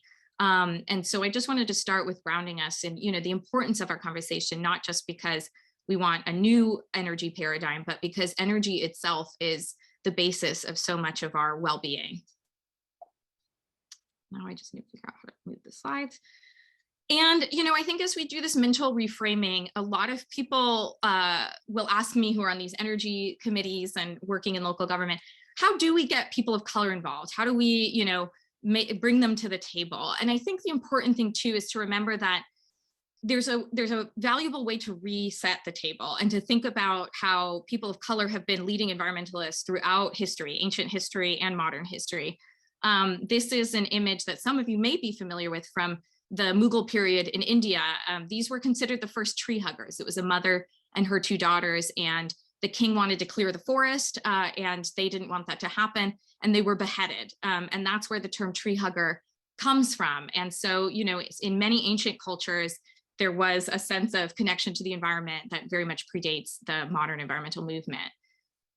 Harriet Tubman, I think, was one of the greatest environmental leaders we had in this country. It takes a deep, deep knowledge of, a big chunk of the country to move people to freedom and safety from the South to the North. And it was noted later in history that she was a great environmentalist. And that should seem obvious because she had to help, tens of and then thousands of people survive while traveling in the dark, through the woods, through the entire eastern side of the country. And finally, Sacagawea. We wouldn't be in the same place understanding the West. We had two white guys who were kind of lost in a river when Sacagawea helped them with a baby on her back to chart the West. And so, to me, these are some of the greatest environmentalists we have in history, and knew the land better than most people we currently consider environmentalists. So when you think about bringing people of color to the table, just remember you're not only there to teach them what you know. Maybe they don't have a word for weatherization in their language, but they have a lot to teach you as well. And so, when we think about the definition of environmental justice, or we've just heard presentations that have a lot of parts per million and dollars and cents, Bob Bullard, the father of the environmental justice movement, who's still active and came to Vermont actually a couple of years ago, says climate change is more than parts per million in greenhouse gases. The people who are feeling the worst impacts of climate, their voices have to be heard. So it's not just about reducing greenhouse gas emissions, but for who will be underwater first, who is experiencing asthma, respiratory illness, and other medical impacts first. Did I skip something? No. So, how did we also end up here where people of color and low-income people have been a part of the environmental movement forever, but their issues are still considered niche? As some of you may have been present for or may be aware, as the environmental movement started to become more professionalized, those organizations made clear decisions to, in some cases, ignore the plight of people of color and the quote unquote urban poor, probably the rural poor as well. But those were considered, not critical issues. And so in 1972, a very famous vote was taken by the Sierra Club if they should concern themselves with the conservation problems of special groups, such as poor people and people of color. And there was strong opposition to including their needs in what was considered at that time the modern environmental movement. So these are the types of environmental justice that are built into the bill, into Act 154, and and built in a way that this Environmental Justice Advisory Council and the Interagency Council will need to start to figure out, how do you build from an A&R context out to impacting, how we live our lives and our quality of life in general, our social determinants of health. So some of the four major types of environmental justice are distributive, procedural, corrective, and social. And these go for all types of justice, all types of civil rights. And I just want to get into each one, specifically. So we start with distributive justice. This is probably the one that's most well understood in the environmental justice context, that a community, as Carla said, shouldn't face more environmental burdens than they receive environmental benefits, that those should be somewhat equal. And right now they're highly unequal based on your political power in society. And there's some really important context for local communities in which we think about distributive environmental justice. So EJ Screen is a tool that's been used for several decades now per the federal government. And it's a mapping tool that has a lot of different indices that frankly help you look at very local to statewide contexts for where you see impacts. And you know, one of the critical things, even for a rural community like ours, is EJ Screen just a couple of years ago started to include flooding vulnerability. So flooding vulnerability, heat vulnerability, climate impacts have started to show up on the index. But here you'll see some of the most common ones, the ones that have been health impacts for an incredibly long time: lead paint, ozone, traffic congestion. And so I just, you know, sorry, apologies in advance, I have Burlington up because this is one I understand well. You know, it's where I did my thesis work 17 years ago on environmental justice. And I wanted to actually show that there's a concerning change right now happening that will affect communities between the use of the EJ Screen tool and the use of a new climate mapping tool. And Carla alluded to Justice 40, and Justice 40, where we're targeting resources, may be relying on this new mapping tool that actually, I worry, isn't as accurate. And in fact, because of recent lawsuits, they're taking race out of the equation, which is a huge blow to the environmental justice movement and even to Vermont. You know, we've seen that even though we're a fairly white state, one of the whitest, you know, we have huge disparities in health and in home ownership between Black and white communities. And, you know, so this, for example, shows, it's blocking me, but, you know, this, oh, how do I move this bar? Oh, socioeconomic indicators. So this is showing you low-income communities. It's always been a challenge, you know, specifically to see, like University of Vermont, for example, considered low income, that you have a lot of students who haven't earned an income yet. So, you know, EJ Screens has its own challenges, but when you kind of look at the map, you see some patterns with the Old North End, the New North End, and Winooski. Now, this is the climate and economic justice screening tool. It takes race out and it starts to look at communities that they're identifying as marginalized and overburdened with their beta tool. And there's been a lot of challenges to their beta tool. It identifies actually much different looking communities than EJ Screen. And it's hard to tell, you know, what is going to be accurate. So that's where local communities have to come in and say, the map helps us or the map doesn't help us. And that's going to be a really critical conversation about where resources go moving forward. Cumulative impact is a huge conversation in the country right now. In fact, New Jersey is talking about whether or not, if there is a cumulative impact, the project stops or the project looks significantly different. I think you all are used to this probably in the transportation sector with too much of a traffic impact or how to mitigate traffic impacts. But we're now, you know, looking at how in the EJ bill, we talk about by 2025, how we think about cumulative impacts in the state. Of course, vulnerability, because you have an existing exposure, a community that's already vulnerable. Susceptibility and sensitivity has to do a lot with younger people and older people. So kids and seniors are particularly susceptible to particular impacts. You know, who's being exposed differentially based on their geography, based on wind patterns. Differential preparedness, it's something you all are becoming increasingly familiar with. A hazard could affect everybody, but whoever has the income or the capacity to respond differently will be better off. And that again goes to differential ability to recover, your resilience. And I just want to show something interesting. We don't have great data in Vermont. I don't know what we would see if we looked at things like, you know, Black and Latino homeowners here in Vermont with this kind of granular information. But we do have huge housing disparities. Black Vermonters make up about 22% of their community or homeowners versus 72% of white Vermonters. That's one of the biggest disparities in the country. And when you look at certain places in the country, you actually see that Black and Latino homeowners, while their homes are devalued, are actually assessed higher for their tax liability. So, you know, you start to see patterns where people of color are still priced out of homeownership and access to equitable housing opportunities where they would like to live. Procedural justice. This is one that we've already started to talk a lot about: language access, disaster preparedness, meaningful public participation. Some of you may have seen this. I used to be the public engagement director for the city of Burlington, and we used a lot the International Association of Public Participants model, where you go from informing people, you know, where we have this plan to maybe consult and involve, please comment on it, to collaborate, please give us your thoughts, please, you know, we'll come back to you when we've incorporated your thoughts, to empower. You're in charge. This plan is yours. Give us the final document, or you take the final vote, which can sometimes look like ballot items as well. And so, we have to be thinking about what is meaningful on this spectrum, what is appropriate, and at every step of the way, how we make sure we're telling people accurately, you can expect this kind of outcome, or you can expect this kind of engagement on this timeline, and we'll get back to you and such time. The honesty and transparency is really critical. Language access, I cannot stress enough, and I'm really grateful to see the state finally creating language access plans at the state level.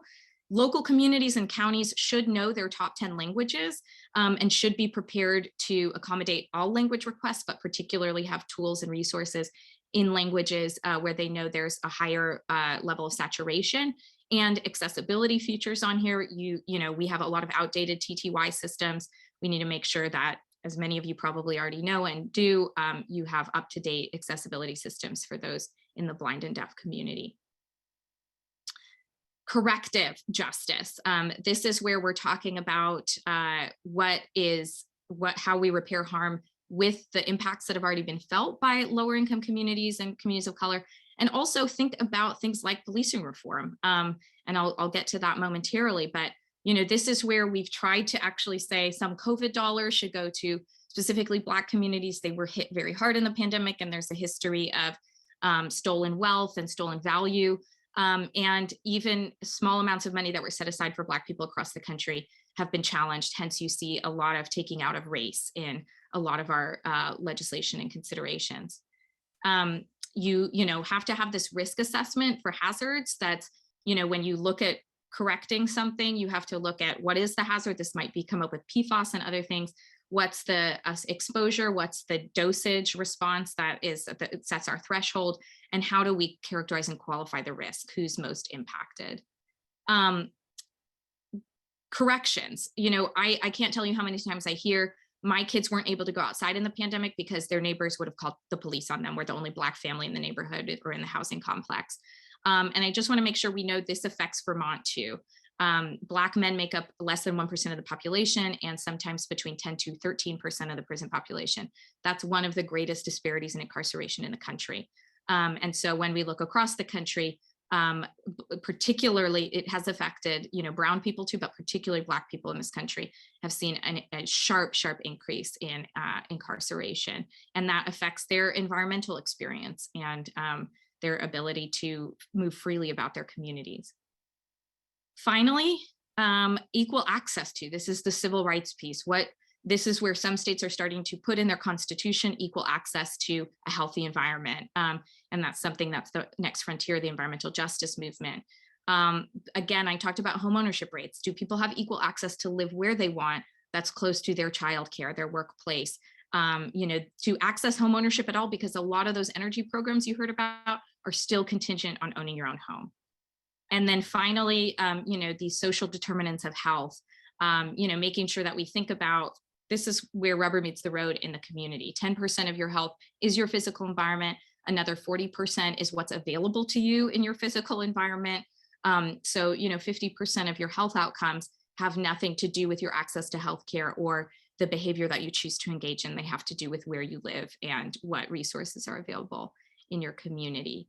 So that gets us here where Carla already explained the different thresholds. And I just wanted to end with an image of what communities we're talking about in Vermont, because eventually if we do this right, more resources will go to communities regardless of their professional level of staffing, regardless of their political alignment with these resources or with the legislature or the governor.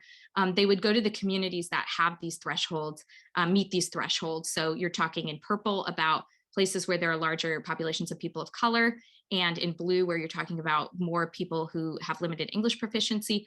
Those tend to track a little bit.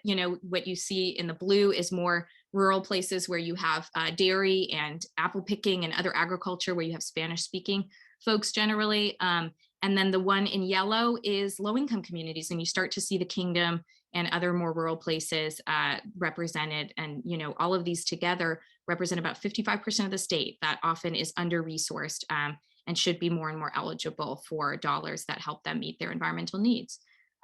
So really happy to be able to share that. I hope I kept it to 20 minutes, which I was supposed to do, but I know we're running really close to Bernie's talk. Senator Ram Hinsdale, thank you so much. That was such important context and framing, and your personal story that you started with is so powerful. And I just am really inspired, and thank you for sharing that. And thank you to each of our panelists for sharing your expertise in this important context. And I think it sets a frame and a context for what we need to do, and from Senator Ram Hinsdale and Carla, how we need to do it. So I guess the good senator is going to drop in momentarily, but if you don't mind, we got some really good questions. Yeah, if the panelists can come on screen, I'm going to follow up and share the presentations with everyone because there's such good content in each of them. But I'm wondering if I can take moderator's prerogative and just ask each of you, starting first with Senator Ram Hinsdale. This is a network of community leaders who care about climate action and climate justice and a just transition. What sort of recommendation would you have for what we can each be doing, or what we could be doing as a network to support the work from your perspective? And you each have such important roles. So Senator Ram Hinsdale, if you don't mind taking a stab at that. So I've done a lot of equity work with a lot of different communities, and they all start with how do we reach people? And so, I often say it's a combination of curiosity, compensation, and gratitude. Make sure that when someone gives you hard information, I see a comment from Carl, this is out of date. It's definitely not out of date. And, when people of color are telling you that these things are happening, that the environmental movement has left them behind, or they feel really unheard in the community, the best thing you can do is be curious and listen, and not say, are you sure that's what you're experiencing? Because that will shut people down right away. Compensation doesn't always have to be cash, but childcare, transportation, making sure people can get to a meeting. When we did our environmental conversations around the state, we not only did that, but we did give people cash. And you saw a huge cross-section of the community, and we said, you're environmental experts. You know what blight you're looking at, you know where your kids play or don't play. That's valuable information for us. And finally, gratitude. Be really grateful. People are taking time out of very busy days, especially post-pandemic. People don't have time to volunteer. And so, gratitude is compensation in and of itself. That's so great and so helpful. And Carla, I'm going to ask you next, and I'm going to apologize in advance if the good senator does join us. We'll probably pivot quickly. But Carla, if you offered some insights, but if you had any other thoughts about, well, what can we be doing to build off and support your important work? Can you hear me? Yes, thank you. Well, I think it's really important to first recognize that this work is really meaningful, is important, is relevant. And this is really a space where everyone, not only state or local government, should be working on, but members of the community. So if there's a sense of shared responsibility towards the other, I think this kind of work really will unfold very seamlessly. In terms of the state government, as it's looking to implement the environmental justice bill, and based on some conversations that I've had with some members of the interagency committee under the Act 154, I think it's really important for agencies at the state level and also local municipalities to think about ways in which we can improve direct engagement with frontline communities. I think that evaluation is really important when we think about getting ready to deliver services in a meaningful way to Vermonters. So I really encourage, especially as I'm thinking about the engagement with the interagency committee and the advisory council, I really encourage sister agencies and just members of the community at large to think about ways in which the work of the agencies can be deployed more equitably throughout the community. And so, reach out to your agency and request access to documents, and just highlight for your state agency or local municipality the areas in which improvement needs to be done. That's great, Carla. And I believe we have the good senator joining us. So I'm just going to say a sincere thank you to you, Carla, to Jared, to Jane, to Senator Ram Hinsdale for a great panel conversation and such important content that's going to frame up the work that we need to do together in the coming days, weeks, and months and years. So I want to thank you again. We're going to follow up with more information from this morning's panel. And I hope you all enjoy this sunny day.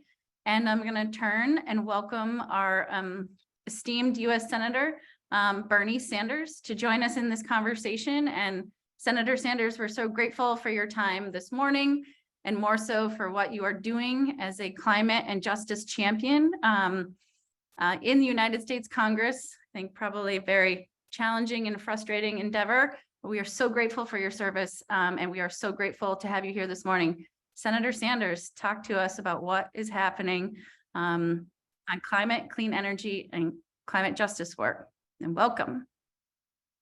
Let me begin by thanking VECAN and all of you who are active at the local level for the enormously important work you do. There is a reason why the scientific community uses the term existential when we talk about climate change. And that is, if we do not get our act together as a state, country, and world, as you all know, the future for our kids and grandchildren is pretty bleak.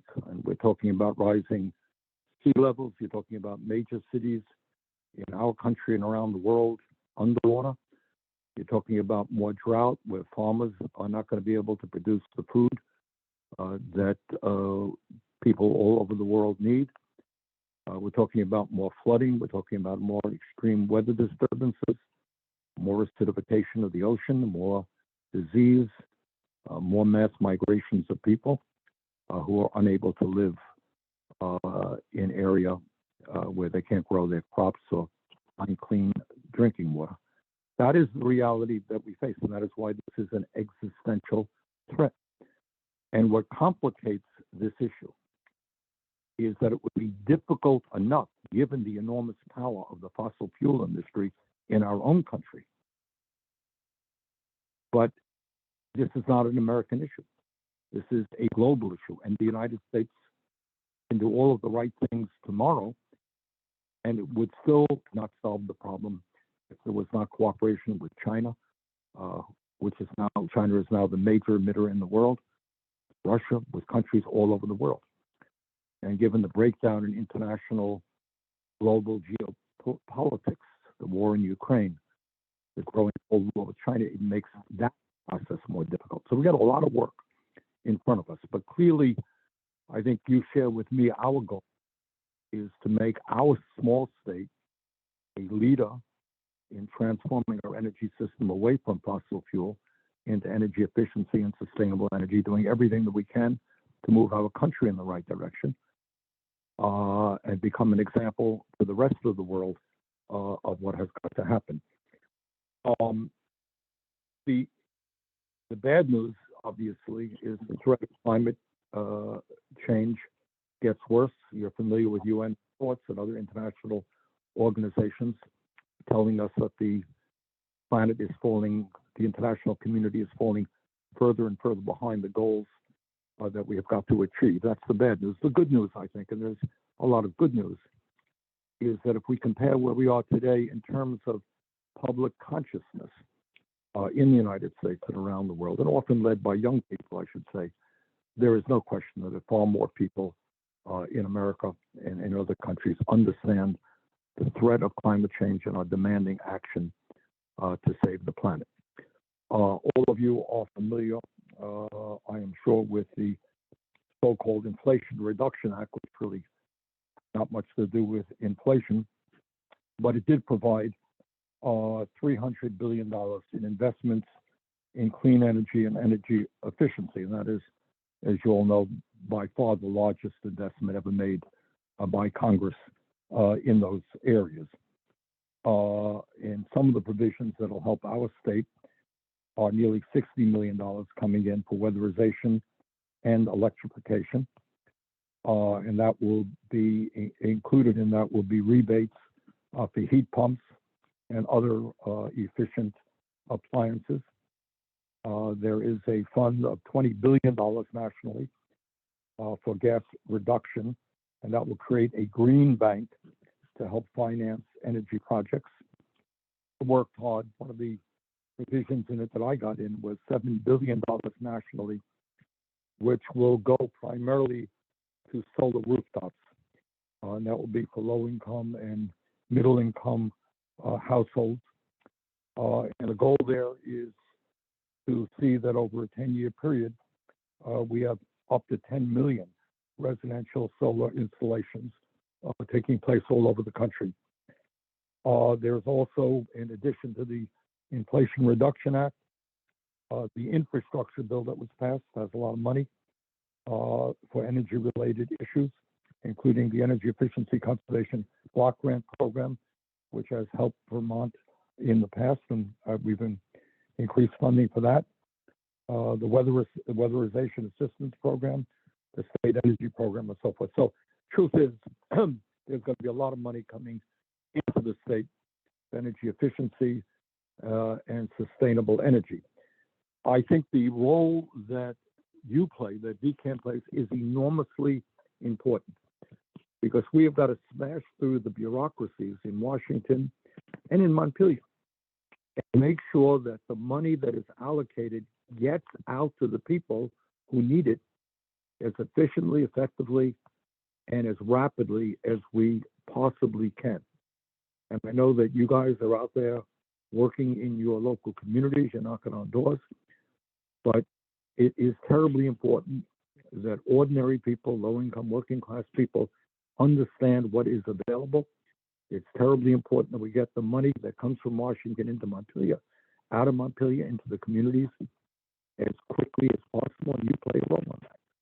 So I just want to thank you all for the enormously important work you are doing. There's nothing more important in terms of protecting our kids and grandchildren and saving the planet. And what happens at the local level and getting people involved and getting people seeing their homes and buildings and public buildings weatherized is of enormous consequence. So I just want to thank you all for what you're doing.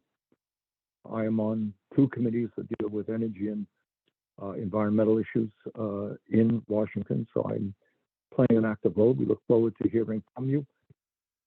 Haley Payroll, who is on the phone right now with me, is our contact person. If you have any questions, please do not hesitate to give us a ring. And over the next year or 2, I look forward to perhaps meeting with you in your communities and seeing how we can go forward together. But once again, thank you all for the enormously important work that you do, and let's keep working together. Thank you all. Senator Sanders, thank you. Thank you so much for all that you do. We are so deeply grateful for your leadership for Vermont and for this nation on so many critical issues, and your charge to us to maximize the opportunity that the Inflation Reduction Act, oddly named, as you noted, but a tremendous opportunity to drive the investments and the dollars that are going to come down from that program into Vermont communities to help Vermonters get off of imported fossil fuels and really prioritize centering energy overburdened Vermonters in this transition. So you have provided us a framework to do that. That is our charge. That is our work. And we very much look forward to staying in touch with Haley and others on your team as more details about that program come down from the United States Congress. So we are so grateful for your time this morning, Senator Sanders, and more so for all that you do every day for Vermonters and people across this country who very much need your representation and your fearless leadership. So I hope you enjoy a fabulous sunny Saturday. Please stay as long as you are interested or able, but your remarks pivot us really well into the next conversation that we're going to have about what kind of Policies are likely to be on the table during the upcoming legislative session.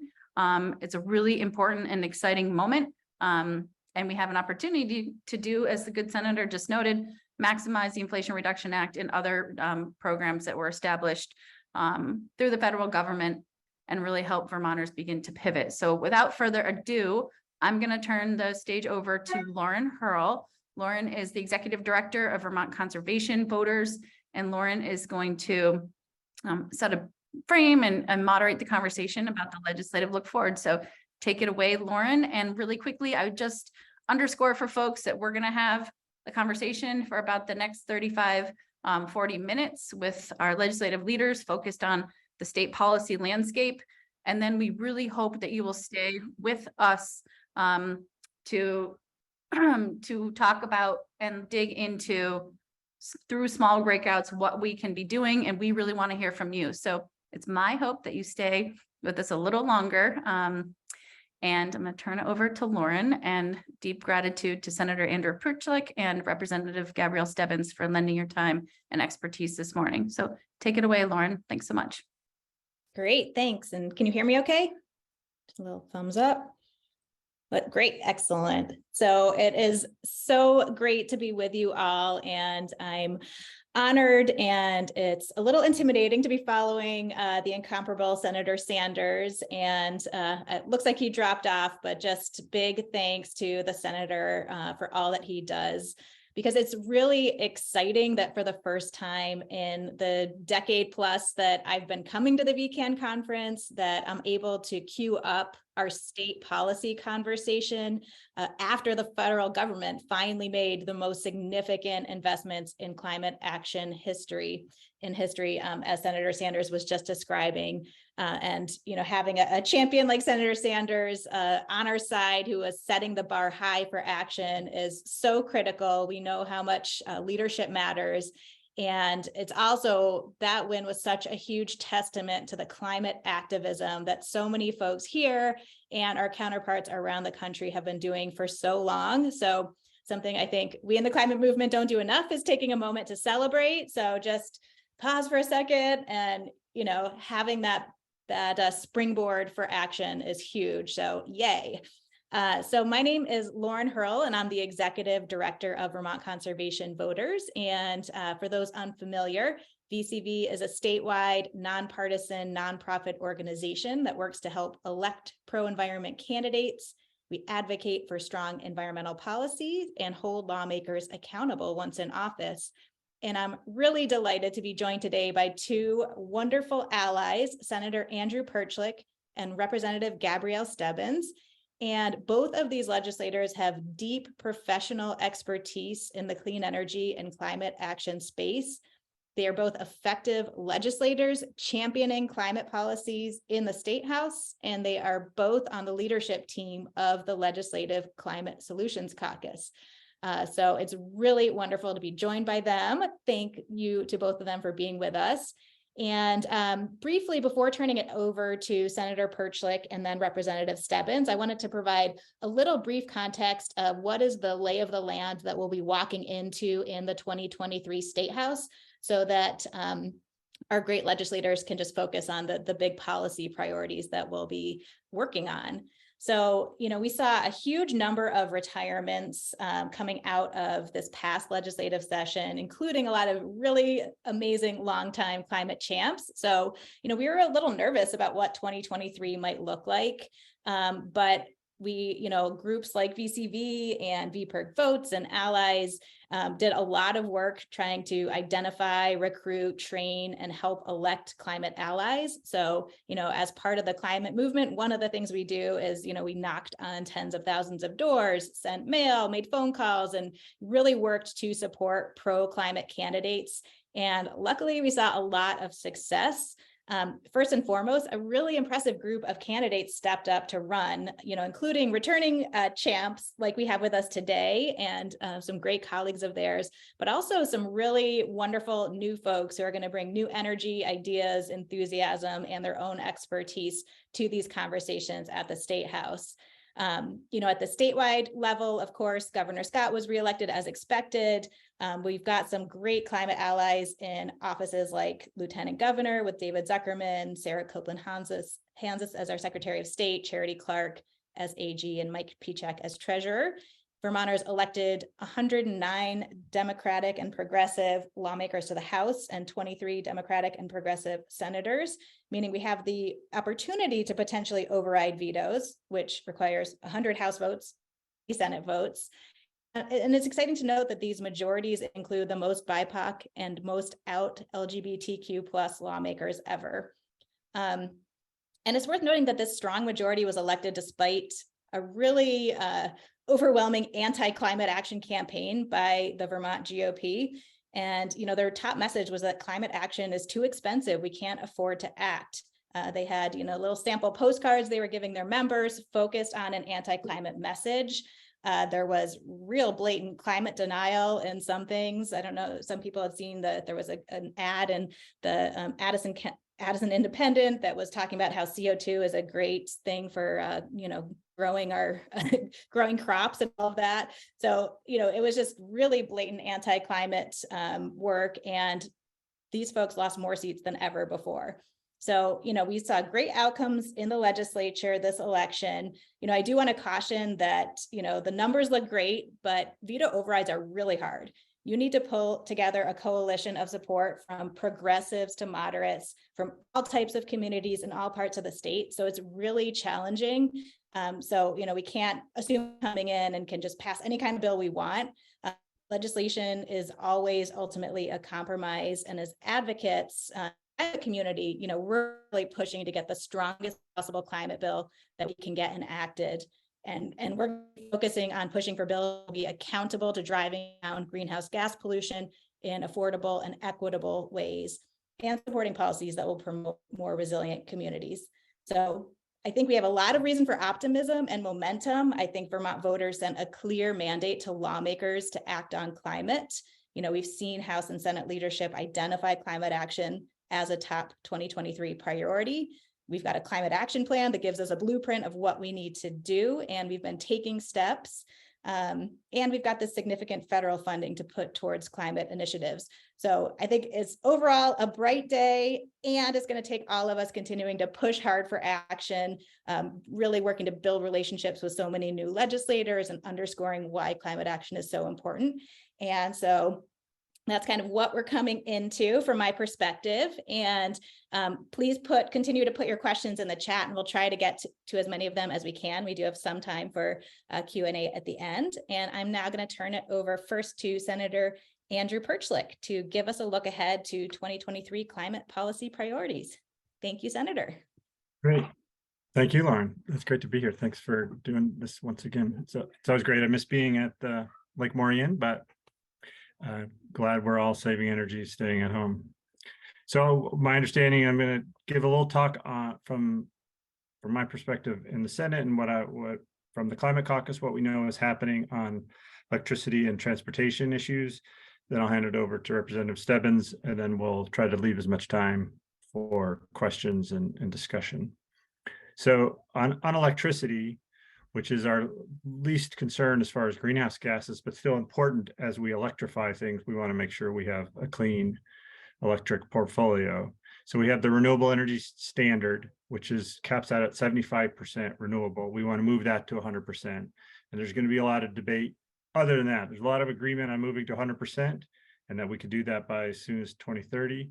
But what are all the details underneath that? How much local power do we need? How much is it going to come from just Vermonters from their homes, and how much is going to come from larger projects, and how much is going to come from out of state, and how much is going to come from things like Hydro-Quebec or renewable energy projects that are outside of New England? And what does that mean? We're also going to probably talk about net metering, which is a part of the portfolio standard, but we've done very successful in passing increases to net metering to make that a kind of a very economical way for Vermonters to have more renewable energy. But as we're getting higher and higher portfolio, penetrations of renewable energy. The role of net metering is kind of changing. So how do we keep net metering going, allow local people to install renewable energy on their home, but also keep a strong grid and keep sure that it's being done in an equitable manner. And then there's the standard offer program, which you don't hear a lot about, but it's been a really successful program to get kind of larger renewable energies on the grid, where if you can build it and you can get a permit, then the utilities have to buy that power from you from a set price. It's like a standard offer. It's kind of like the feed-in tariffs that they have in Europe is what it's based on. The legislature set it up many years ago and capped it at a certain amount of electricity. We've reached the cap last year. There's going to be no auction this year. At least for me and others, we want to make sure that program runs because it's very successful for the kind of small commercial, small utility scale projects. So that's going to be the three kind of focus areas of the electricity portfolio. On transportation, just like with all energy, efficiency is the most important. So we want to make sure our transportation infrastructure or transportation mobility methods are as efficient as possible. And a lot of that is going to be around public transportation. How do we get more people riding buses? How do we get more people on trains? How do we get people not to drive so much? So there's not using that electricity. So that's around land use and smart growth and things like that. One thing that I think is going to be important on the what I consider efficiency front is this innovative transportation solutions like the on-demand. Instead of having a bus that's just on a fixed route, which works well where there's a lot of riders, but it's not very efficient when there is few riders.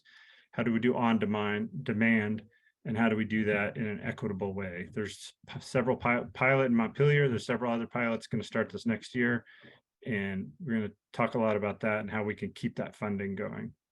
Overall transportation to reduce greenhouse gases, one of the main strategies is going to be electrification. So how do we keep those incentives for electric vehicles, electric school buses, electric trucks, electric, heavy duty trucks, garbage trucks, utility line trucks, things like that. How do we keep that electrification going? Where's the money going to come from? We're going to talk about TCI, the Transportation Climate Initiative. This is the multi-state cap and trade project cap and invest program that would limit the amount of transportation fuel that's coming from fossil fuels. We thought it was about ready to get started a few years ago. Other states took a step back, so we're going to see if Vermont can take a step forward and help collaborate with other states so that we can keep that going. There's a vehicle efficiency price adjustment bill that I think will be discussed, and this would kind of incentivize folks for buying more efficient cars. So it doesn't have to be electric cars because the supply of electric and hybrids and plug-in hybrids is difficult right now. But if we can get somebody just in a more efficient vehicle, something like adjusting the price based on efficiency up and or down could be a really good model, especially as we move past having the money that we have now for electric car incentives. And how do we do that for used vehicles? How do we get funding for the programs that we have now that are helping low-income Vermonters move into more efficient electric vehicles? And how do we make sure all the state fleet moves as fast as possible to electric vehicles? Another thing we're going to talk about transportation is how we fund for infrastructure. And we mainly fund that through the gas tax, federal and state. We're not at the point where we need to worry about the electric cars because there's not really that many of them. It's still a very drop in the bucket as far as overall energy use for transportation. But we do need to think now about how we're going to collect money from electric vehicle drivers to pay for the roads and bridges that we want to keep maintained. So that's electricity and transportation. And Gabrielle, if you have anything to say on those that I missed, please add in, and then I'll hand it off to you to talk about the other things. Great, thank you. And it's wonderful to be here, and what a great morning so far. I think I did see just a note in the chat about TCI coming back this year. I think it's more probably 2 years, bringing multiple states in the region from Maine down to Maryland back to the conversation for each state, what is the obstacle to actually entering into the agreement, and what are the pieces that need to be put together so that for each state, perhaps over the next year, we can identify for Massachusetts, they know that the governor can actually sign it directly. In other states, the legislature does need to actually give authorization. So to get to some of the implementation questions there, and to actually drill down, figure out what the impediment is in the states that are interested in pursuing this, and then hopefully in year 2 to actually get some momentum to sign on and to start to see some progress that way. We know that transportation being a regional consideration, and with Vermont having the population the size of Boston, we really do need to look at transportation in particular, both at a very hyper local way, in the way that Senator Perchlik was saying with the sort of rural Uber, those micro transit approaches, but also in the regional perspective, looking at our transportation solutions with our neighbors, north, south, east, and west. So I'm really excited to see what that looks like, both here within Vermont and then also along the eastern seaboard. In terms of thermal issues, I'm speaking with one of the most informed audiences here in Vermont when it comes to climate change and policy.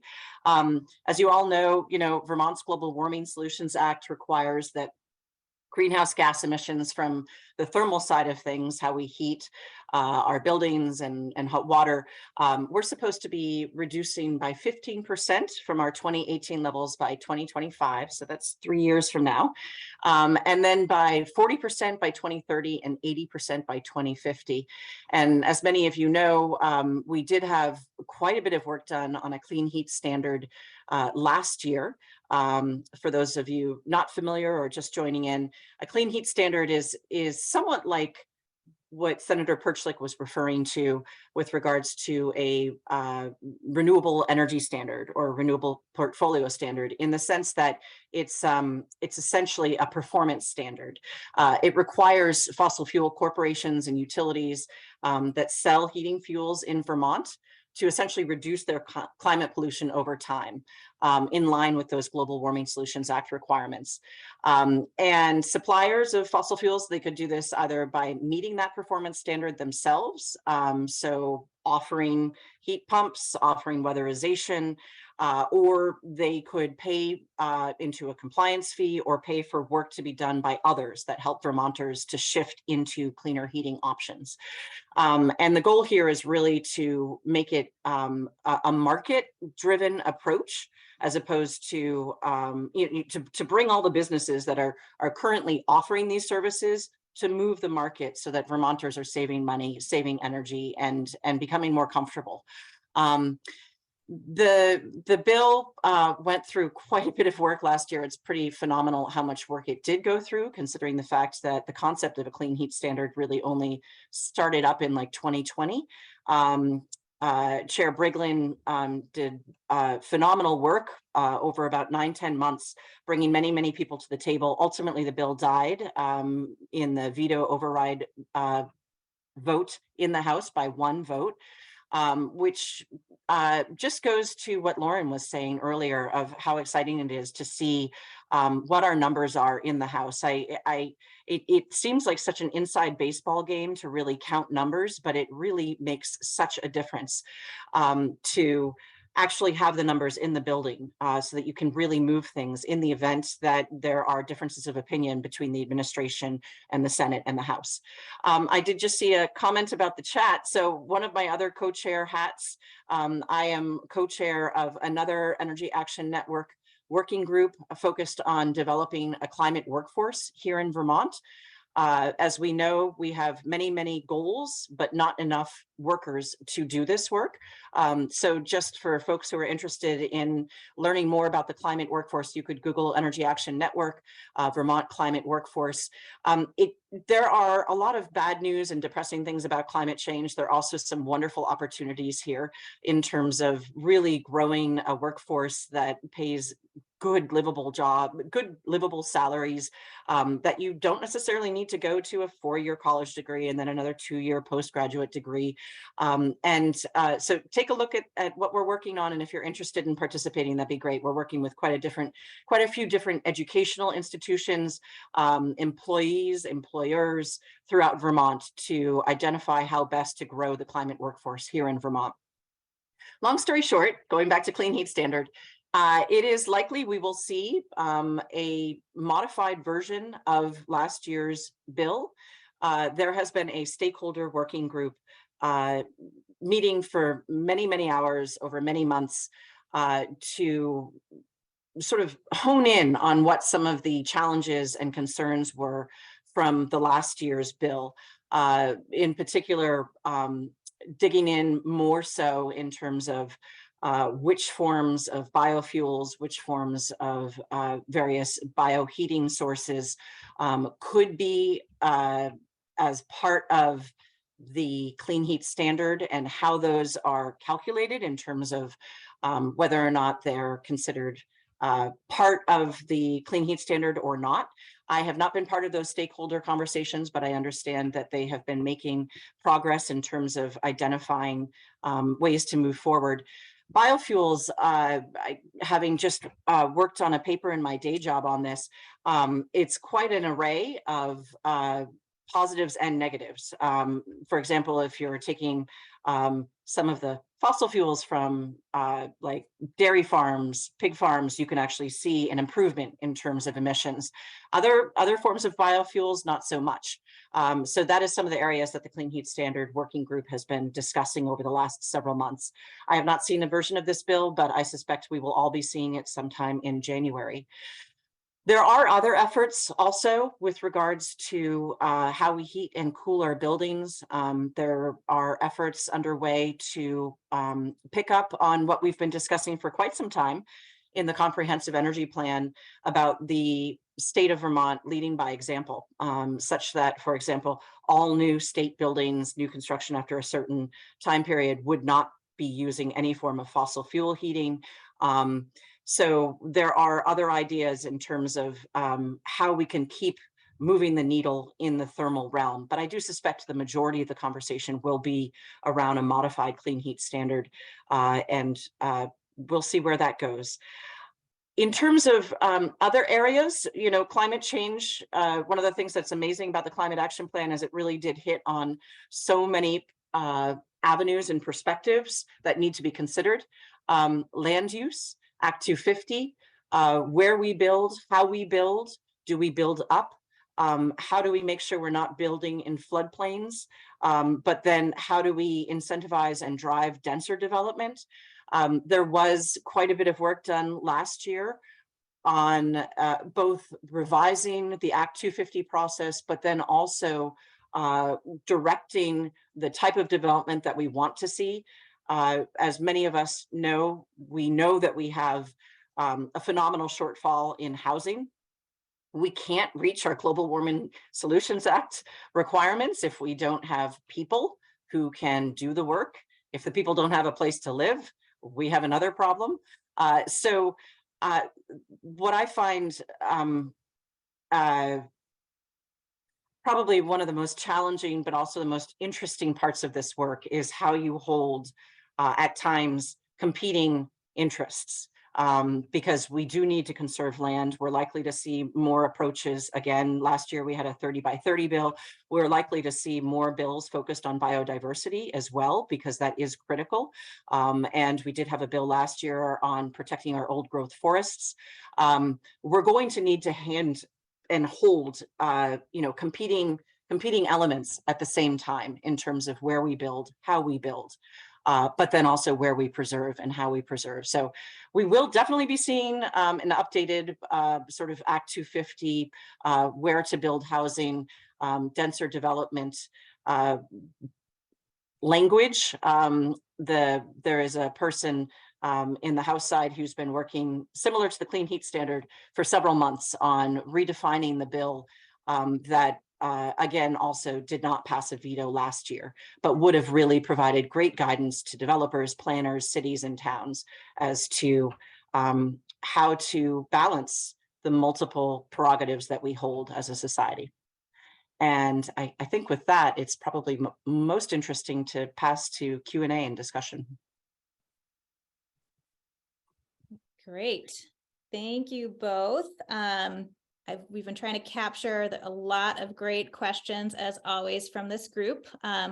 One that came in a few minutes ago, and I think is a really important issue, and I might ask both of you to give your thoughts on this, but really, given the new federal funding coming in and like the opportunities created by the Inflation Reduction Act, just any thoughts that you both have about what the Vermont State Legislature can be doing to try to kind of take full advantage and take maximum advantage of that.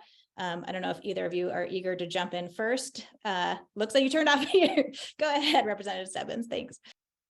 Well, I was going to actually backpedal and say, first, I want to find out what we've actually spent from what we appropriated over the last 2 years.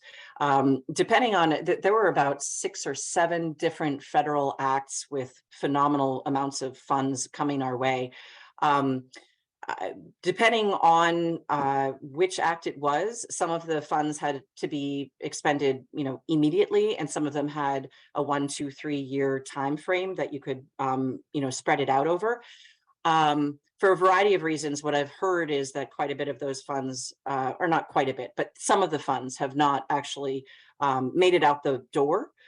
So I am first and foremost wanting to know what is the holdup there and how can the legislature assist with that? Because if we haven't figured that out, then we're probably going to hit the same issues with the IRA funds. But shifting gears to the IRA funds, I did see some discussion in the chat about re-looking at some of our permitting considerations. How are we really going to actually capitalize on some IRA funds if we have perhaps regulatory structures that are getting in our way? Keep in mind, for those watching, if you know specific examples, it's always helpful for senators and reps to hear what those are. We are on one side of the street. We're not necessarily on the other side of the street all the time, meaning in the Public Utility Commission world. So if you're hearing of examples where, this slight tweak could be modified, that's really helpful, particularly since we're going to be receiving so many billions of funding from the IRA. I am really hoping there are phenomenal opportunities in the IRA. Of course, there are also lots and lots of requirements and hoops to jump through and rules that one cannot hit up against. So what I have found just in my first term is that you think it looks great and then you start digging and you're like, oh, we can't do that. Oh, but we could do this. So hopefully we will figure that out sooner rather than later. In my day job, one of the projects I'm working on right now is actually digging into some of the more detailed specifics of what the rules are pertaining to the IRA. And I'm looking forward to bringing that to the State House in January so that hopefully we can hit the ground running here in Vermont. I'll just say that it is a concern, the person that brought up the question. There is likely more programs than we could apply for than we have just staff to figure it all out and apply for it, just state workers to do it all. So it's part of what I'm doing in my day job is trying to figure that out, like which are the pots of money that we should go after the more aggressively. We will try to apply for all the money. Some of it's even though it's formula based for Vermont, it's still a pretty complicated application. And so we just have to get that work done. A lot of it, because it was for climate, wanted to move quickly. So the rules are out quickly and the turnaround is quickly. So it's like you get the application now and you have December 20th to send in an application. So it's a workforce issue just on the people that filling out these forms and getting it done. But it is an issue that there's so many different programs out there, how to work on them. And we're working with others and nonprofits and agencies and organizations around the country to try to keep track of it all and make sure we don't let any of it slip by. We want to maximize it, like the question asker suggested. Great. Thank you both. All right, we've got a bunch of questions. One issue that came up in a couple comments and questions was asking about ensuring our residential energy codes are enforced in buildings, and just this general sentiment of what can we do to make sure that we're not building new buildings that are locking in fossil fuel systems and things that we're then going to need to pay to retrofit. So would love, I know Representative Stebbins, you had started on the building sector, so maybe start with you, but if you have more to add, Senator Perchlik, please do. Sure, this is a huge problem.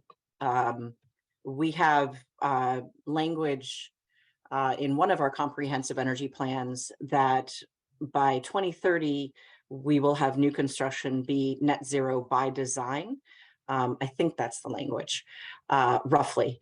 And frankly, our compliance rates have been dropping again and again and again. In 2015, I think we were maybe at like 70% compliance. I think the most recent one is like, it's much lower. I think I heard around 50-ish, but I could be wrong, so don't quote me on that. But that's a huge issue. I mean, when you build a home and it lasts for 200 years or 150 years, we're missing a massive opportunity to save money, to save energy, to improve the family that's living in the home, their air quality, to address the integrity of the building in terms of moisture issues. So huge issue. I think there's an opportunity here, but I'm not entirely certain. I'm hoping there's an opportunity with the IRA that we could use some form of the IRA funding to allow for an initial couple of years, 2-3 years, to establish an enforcement office. And then over the 2-3 years of the program being established, to perhaps then have the application fees actually maintain that enforcement crew. We can keep ratcheting up code, but if we have no enforcement, we don't know what's going on. And so it becomes mostly words on paper, which is really concerning. I will say there is a tension here that we have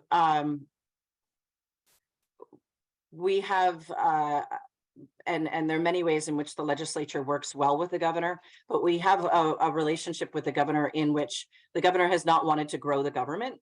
But if we're getting all these federal dollars, it's really hard to do that work.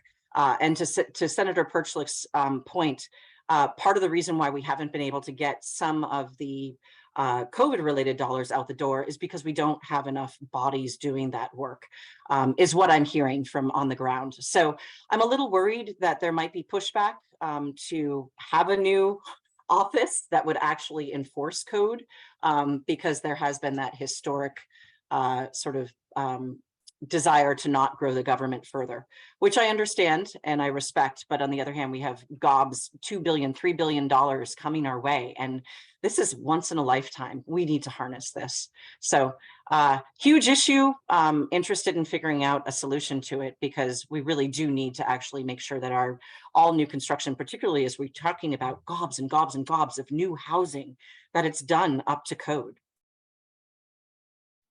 I'll just point out that last year we did create the registry, and I think that's going to help. We don't have code compliance.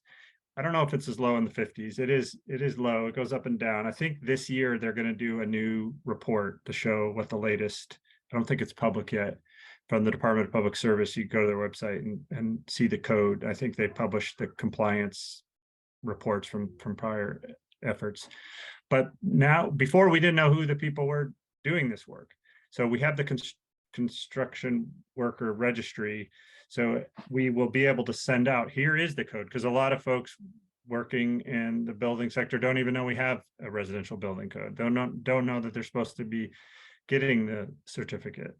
So this way we'll at least be able to open up more communication with them. So it's a step forward. It's a small step forward, but it is going to help, I think. Great. Thank you both. We're seeing a lot of good chatter, some examples as you requested of PUC related issues and things. So keep those coming. Again, I think the ability to bring concrete examples for oversight and what's needed for ensuring that our policies and direction to the PUC are going to advance our goals is critically important. I know we just got a couple minutes left, so I think where we can end is if we could hear from both Representative Stebbins and Senator Perchlik. We've got big, complicated issues. We've done a lot of the low-hanging fruit. We've got a lot of programs that are funded right now. And so we've got these, regulatory programs that are complicated, that can be messy. And how do you recommend that our energy committee leaders, the folks who've taken time out of their weekends to join us today, can stay engaged and play an important role in pushing the legislature to pass, the best possible climate policies, knowing nothing's ever perfect and no single policy solves all of our issues, but, what can we collectively do from your perspective to make as much progress as quickly as possible in the State House on climate? And I will start with whoever turns your mute off first. Senator Perchlik, great. Well, just in general, and like how the local committees can stay involved, I think it's important as you talk to your legislative members that their support for these efforts is kind of not enough. We see broad support. We did have some anti-climate folks running, but they didn't get elected for the most part. But I think a lot of legislators all want to be supportive and say that they're supportive. And this has been the case since I've been doing energy legislation work for the last 20 years. Everybody loves renewable energy. Everybody wants to do things for the climate, but it gets down to the specifics. And how are they going to get something passed? Or what is their plan to get it passed? Or what specific bill are they going to make sure gets passed? So just don't be satisfied with somebody saying, yeah, it's a climate crisis and we're going to pass a bunch of things, because then what happens is we don't. And so you really need to keep them, we need Lauren and the conservation voters keeping people accountable, but it really comes down to what they're hearing from their people they know in the communities, and you making sure that you're watching. And just the rhetoric should not be sufficient, as I think, we're at a point we wanted to hear the rhetoric from leaders, and now we really want to see the action. That's a great point, Senator. It is true. I mean, the number of people who say, yeah, I support climate, I support, addressing climate change, but ultimately, you don't get everything you want in the State House. And so to really back up your legislator and say, please make this a priority, and don't slide on this, don't nod your head, but really vote in support. There are two other pieces, and also work towards it. There are two other pieces that I would say. One is, I think we really need to just hone in on the fact that this is about affordability. A lot of folks are really struggling to pay their bills, to drive to work, to heat their homes. They're choosing between, medication or food. And I find it really frustrating that folks say, oh, we can't afford to do this. The reason why we're in this spot is because we've been saying that for 30, 40 years. So as you're having these conversations, just keep pushing. Like, what is your plan if your plan is to do nothing? Because your plan to do nothing is to make it harder and harder for people who are finding it hard to live right now. And so I think push back on the fact, oh, we can't afford this. The real truth is we can't afford what we're seeing with gas prices right now as it is, and with what we're seeing in terms of climate impacts, in terms of all different forms of fire, flooding, you name it, food scarcity, water quality. The other piece that I would say is don't discount reaching out at the last minute. We lost the clean heat standard by one vote because the person got, from what I heard when I went up to the person, one particular phone call. So don't give up, keep pushing.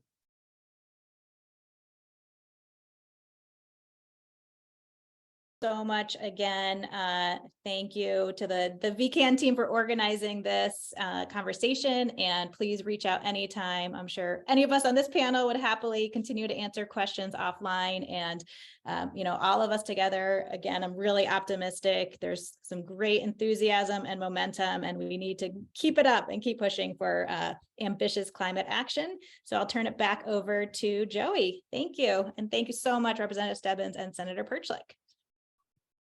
Ditto. Thank you, Senator Perchlik. Thank you, Representative Stebbins, for your time today, and more so for all that you do for Vermont and your constituents. So very much looking forward to continuing the conversation with you and working with you all. And thank you, Lauren, for all that you do as well and your help facilitating this important conversation. So Senator Perchlik, Lauren, Representative Stebbins, feel free to join us in the next segment, but I'm going to pivot us over into the next iteration and the last important segment of our day.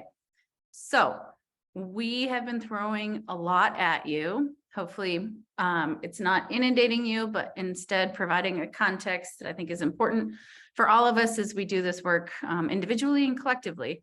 We now want to move into some small group breakout sessions, and there is a different link for that. I know it's a lot to ask, but instead of only looking at a few panelists, we want to see you all and have a conversation with you all in some small group breakouts. And I'm going to turn over the reins to Lauren Cavan Bailey of the Vermont Council on Rural Development.